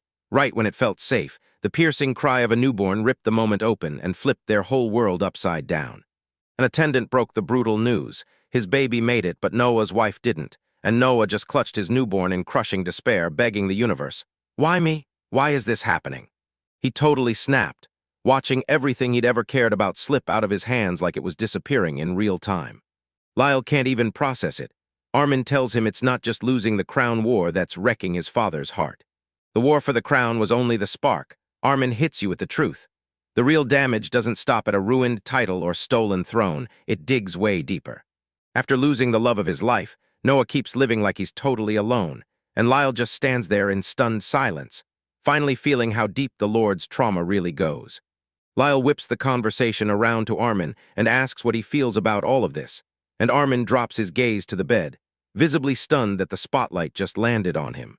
Lyle tells Armin that Lord Noah isn't actually alone. His son is right there beside him. Then Lyle lays it out. Armin only came to a repairer like him because Armin cares about his father more than anything, and as long as Armin stays close, Lyle insists everything will be fine. Suddenly, Armin erupts in a loud shout and rockets up from the bed, before Lyle can even finish his sentence. Then the kid sprints straight for the door. As Armin slips out, he shouts over his shoulder that he just remembered something crucial he has to handle right now, and Lyle's left alone in the room, stunned and scrambling for sense. As Armin trudges down the hallway by himself, sadness crushes his chest. He tells himself over and over that he's just not good enough. Lyle snaps out of his shock, rockets after the boy, and yells for Armin to wait up. Lyle freezes in the doorway, staring at Armin like, "Why would you say that about yourself?" Then it hits him. How can Noah still feel so alone when his son clearly cares this much? Just then a voice slithers out of the shadows, snaps Lyle's attention to it. He whips around fast, stunned to find someone else standing there. Rico stands in the hallway, and Lyle's eyes go wide when he spots her, blurting out what she's doing here. Rico thrusts a tiny object into the air and tells them the kid who just bolted has to have dropped it while he was running out. Lyle snatches the envelope from Rico, stares at it like it's a clue to a mystery, and spots something instantly. This paper is wrecked, and he can't help wondering what the hell he's really looking at. Rico tells him the kid who just sprinted by must have ditched it on the way out. Then Lyle glances down and realizes the thing is Armin's. Lyle studies the letter and winces. It's battered, and the sender and recipient names are nearly wiped clean. But then he spots those telltale marks on the paper and realizes they aren't random spills at all. They're water stains from someone's tears. Even with everything wrecked, he squints through the damage and somehow reads it, just barely, because it's a letter from Armin and it's addressed straight to his father. Later, Lyle drops into his chair and sinks into deep thought, because nothing about Lord Noah and Armin adds up. Armin's been acting so wildly that Lyle can't help wondering if the son part is even real. He stares at the two letters on the desk, and his mind spirals. He can't decide what to do next. Lyle can't stop thinking about Armin and the king, and it hits him. Both of them are trying to reach Noah. They care about him, and Lyle feels it in his bones. He has to help the Lord climb out of the dark place he's trapped in. He locks in his choice. If he's going to be the repairer, he's fixing both of those letters, no exceptions. Lyle snaps on his work mask and dives into the job. Then, after a tense stretch, he's done with the delicate work and only says one thing. Now he just has to wait for the ink to dry. As he leans back and stares at what he's created, he finally reads the whole message. Then the real words in the letter slam him with a surprise. Lyle slams the restoration into place, then stares at the letter like it might finally trust him with something this personal. His mind drifts to Armin, and the words on that page feel heavy, like they could change everything. Lyle lunges for the estate gates, but the guards refuse to move, telling him again that not even a messenger from the king gets through to see the Lord. And when Lyle shifts tactics and begs them to at least pass along the item he brought, they only offer another sorry excuse and keep blocking the door. Even the guards bow to him, pleading that they can't bear to watch the Lord suffer one more ounce of pain or hardship. So they're basically begging Lyle to back off, drop it, and leave the Lord in peace. Lyle looks totally rattled by the whole situation, then realizes the front door is a dead end. He gives a small, quiet nod and quietly decides to back off for now. As Lyle strides off clutching the letters, he's racking his brain for a way to deliver them to Lord Noah. Then a rustle erupts from the bushes, and Armin suddenly bursts out, shouting for Lyle to follow him. Lyle is hit with a total shock. He can't even process it because Armin is really here. Armin yanks him deeper into the woods, onto a path so faint it barely counts as a trail. And as they push through the trees, Armin whispers that it's a secret shortcut nobody else even knows exists. They finally hit the end of the path, and Armin blurts out that they're seconds away from stepping into the estate's private garden. So Lyle shoves through the bushes and freezes, stunned by what's waiting on the other side. Right in the heart of this gorgeous garden, a long-haired figure sits in a chair with their back turned, perfectly still like they're daring the world to look closer. Armin glances back at Lyle one final time, then tells him, "I'm gone. This is all on you." As Lyle slips through a silent garden, a voice suddenly slices the air, calling his name, so he freezes, snaps around, and stares straight at the source. Lyle's eyes go wide the moment he spots that figure in the chair, and he blurts out, "Wait, are you really Lord Noah?" The man rises slowly, bracing himself on the chair, and then he nods like a verdict. Yeah, he's the one Lyle's searching for. Lyle drops to one knee on the spot, blurted apologies spilling out because he showed up uninvited, and Lord Noah stares down at him, asking who in the world he is. Lyle steps forward, calls himself a repairer, and tells you the king sent him here personally to hand-deliver a letter. At the mention of the king, Lord Noah's face loosens, and he leans in, asking if that letter is truly from his older brother. Lyle nods like he knows for sure, and when he stares at the Lord, it hits him hard. The man looks totally empty inside, as if grief has been eating him alive for years. Lyle feels the huge emptiness in the man's heart and refuses to stay quiet, so he steps up to Lord Noah and drops the bomb. He's got a second letter to deliver, too. Lord Noah whips his gaze back at him, curiosity blazing, and calls Lyle by name, then demands to know what the second letter is from. Lyle grips the second letter tight, praying it'll finally be the spark that bites into the Lord's heart and makes him react for real. Lyle stays down on one knee, reaches out with the second letter, and tells Lord Noah, "You've got to see the contents with your own eyes." Deep in his gut, Lyle knows those exact words are what that man has to hear. Lord Noah locks eyes on the envelope for a beat, then reaches out. His fingers glide over the paper with a soft hum, before he finally pulls it free and hands it to Lyle. The second Lord Noah reads the first few lines. His eyes blow wide with pure shock. His calm shatters, and he erupts, yelling it must be some cruel prank, demanding to know which of his people sent Lyle to pull this stunt. Sweat starts pouring down his face as panic squeezes his chest, because his son, Armin, is supposed to be long gone, and he can't make sense of what's happening. Lord Noah starts slipping into the past, drowning in memories of the estate. How his own son was born with a body too weak to fight back, and ever since day one, his health has been a non-stop battle. Even while he was sick, Armin stayed the best kid there ever was. No whining, no complaints. Lord Noah adored him like nothing else, treasuring him as the precious gift his late wife left behind, something he vowed to protect with everything he had.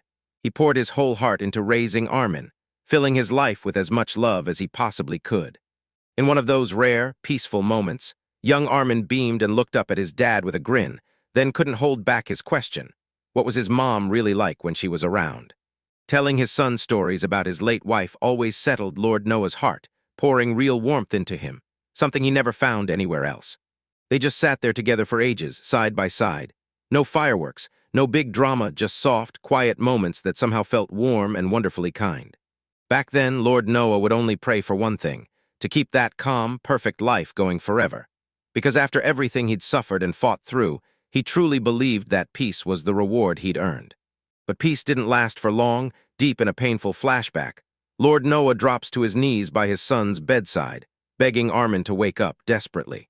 Noah's whole world crumbled as tears flooded his face, and he screamed that he had nothing left, just his son, terrified that if the boy died, he'd be left utterly alone. That moment still burns, pure, raw pain.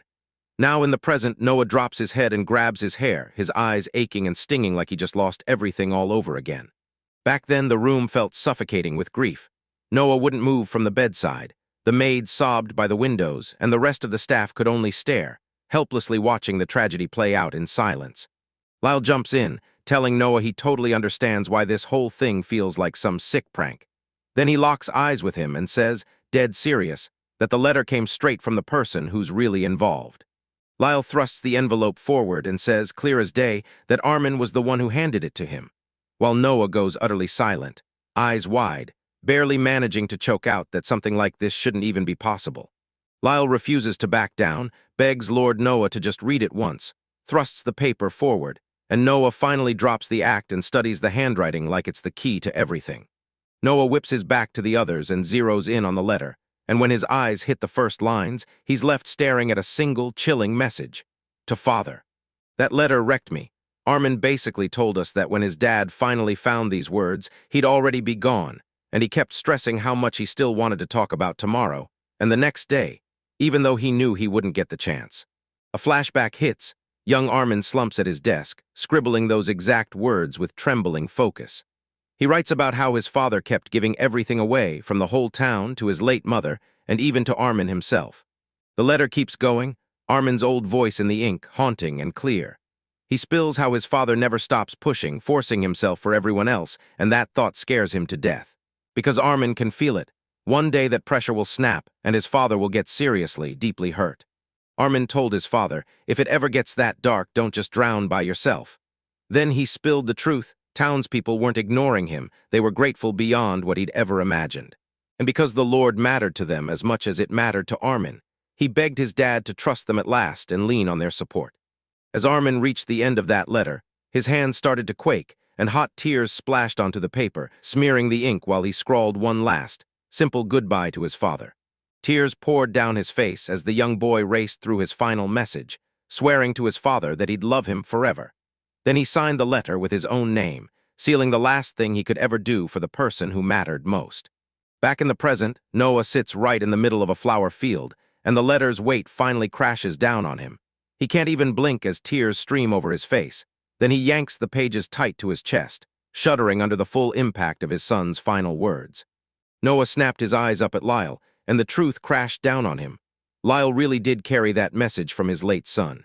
He admits it sounds totally impossible, but he won't brush off what's right in front of him, because he knows his son's handwriting well enough to swear these words are real. Noah sits there, clutching the memories of how much he loved his son. Then it hits him.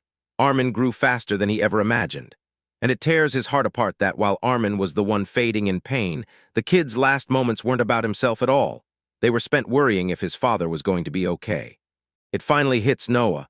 Armin's deepest wish wasn't just a dream, it was a demand. Stop his father from shouldering everything in silence and start leaning on the people who actually care about him. Lyle leans in and tells Noah, even if you're a stranger from outside, it's painfully clear how much everyone in this town loves their lord.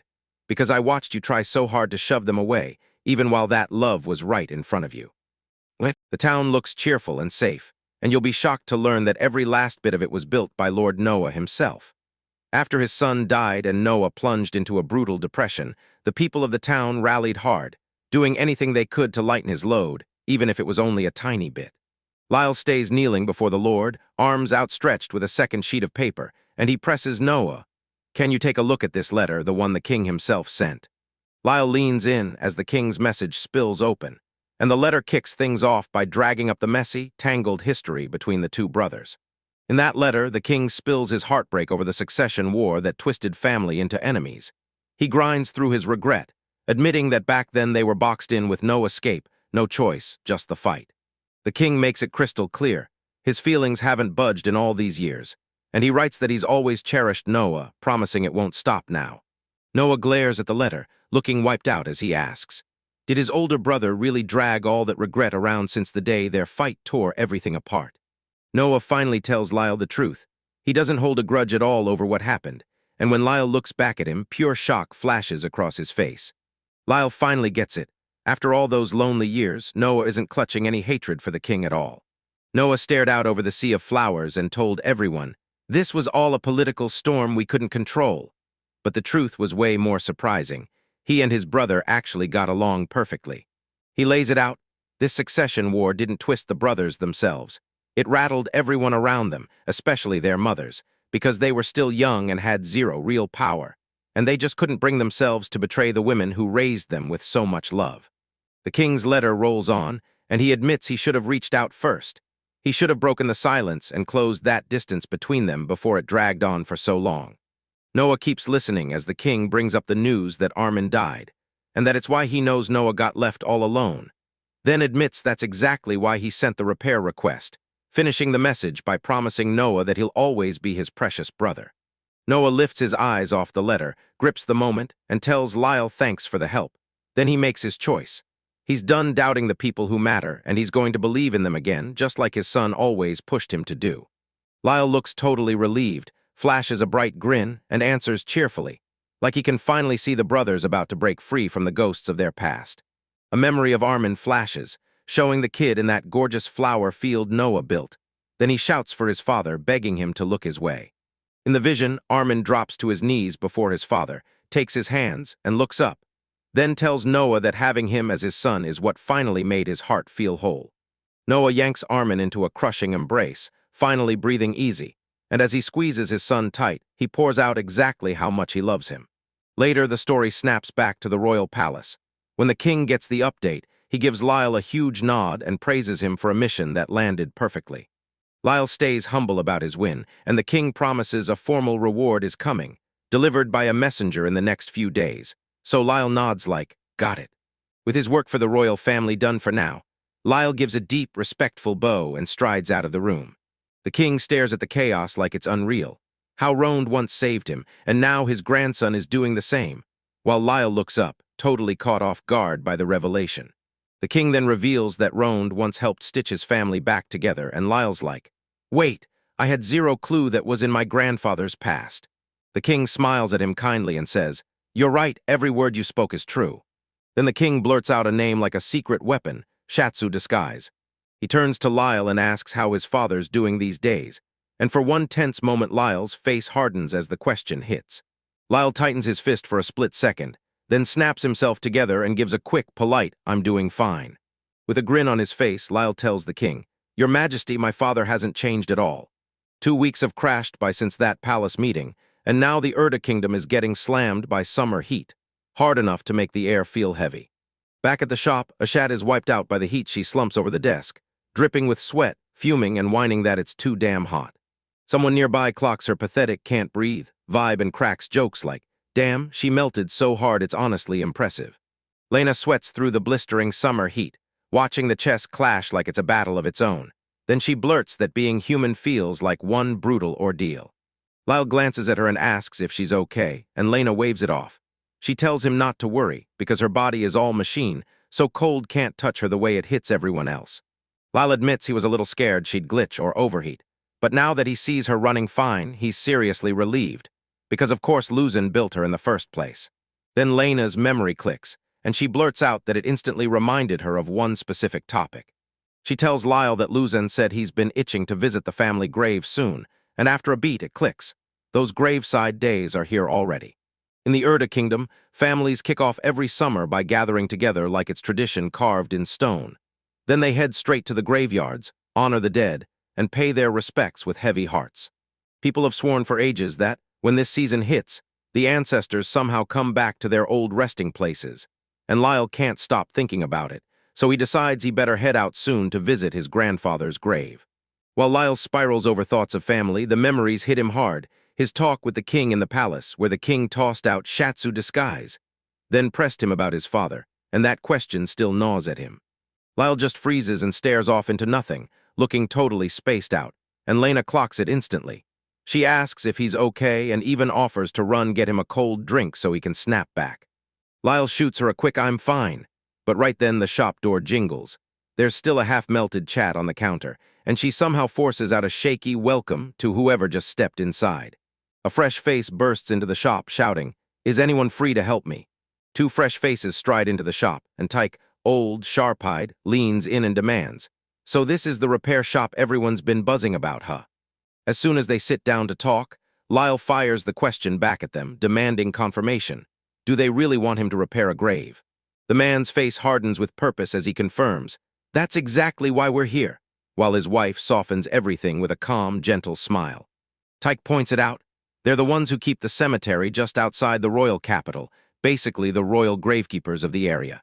He tells you that every year the cemetery swarms with people polishing graves, but lately there's been a spike in tombs for adventurers, most of them strangers with nobody left, while their headstones crumble like they can't hold the weight anymore. She says she wants to make sure every single soul gets the same chance to rest in peace, no matter if they had family or if they didn't.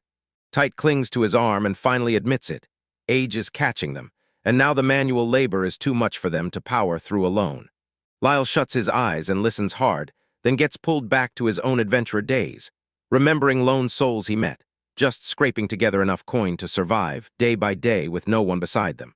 Lyle says he finally gets why Tyke came to him for this job, and Tyke just slinks there, cheeks burning, admitting it's honestly embarrassing to have to ask for help like this. Lyle pauses, and it hits him. This isn't some mystery at all. It's a request to honor the dead and grieve for the ones who have got nobody left. Lyle listens to the couple's plea, then nods and jumps in to help, and when Tyke says he gets what they're going through, Lyle promises them they've got him. He'll handle those repairs. A few days slip by, and then, boom, Lyle finally sets out for the site, pushing up to the massive iron gates that guard the cemetery entrance. Lyle steps inside and freezes at the mountain of work waiting for him. Then he spots crumbling headstones everywhere, way more than he ever expected. He realizes this won't be a quick cleanup. He's in for a monster job, and better buckle down for at least 2 weeks.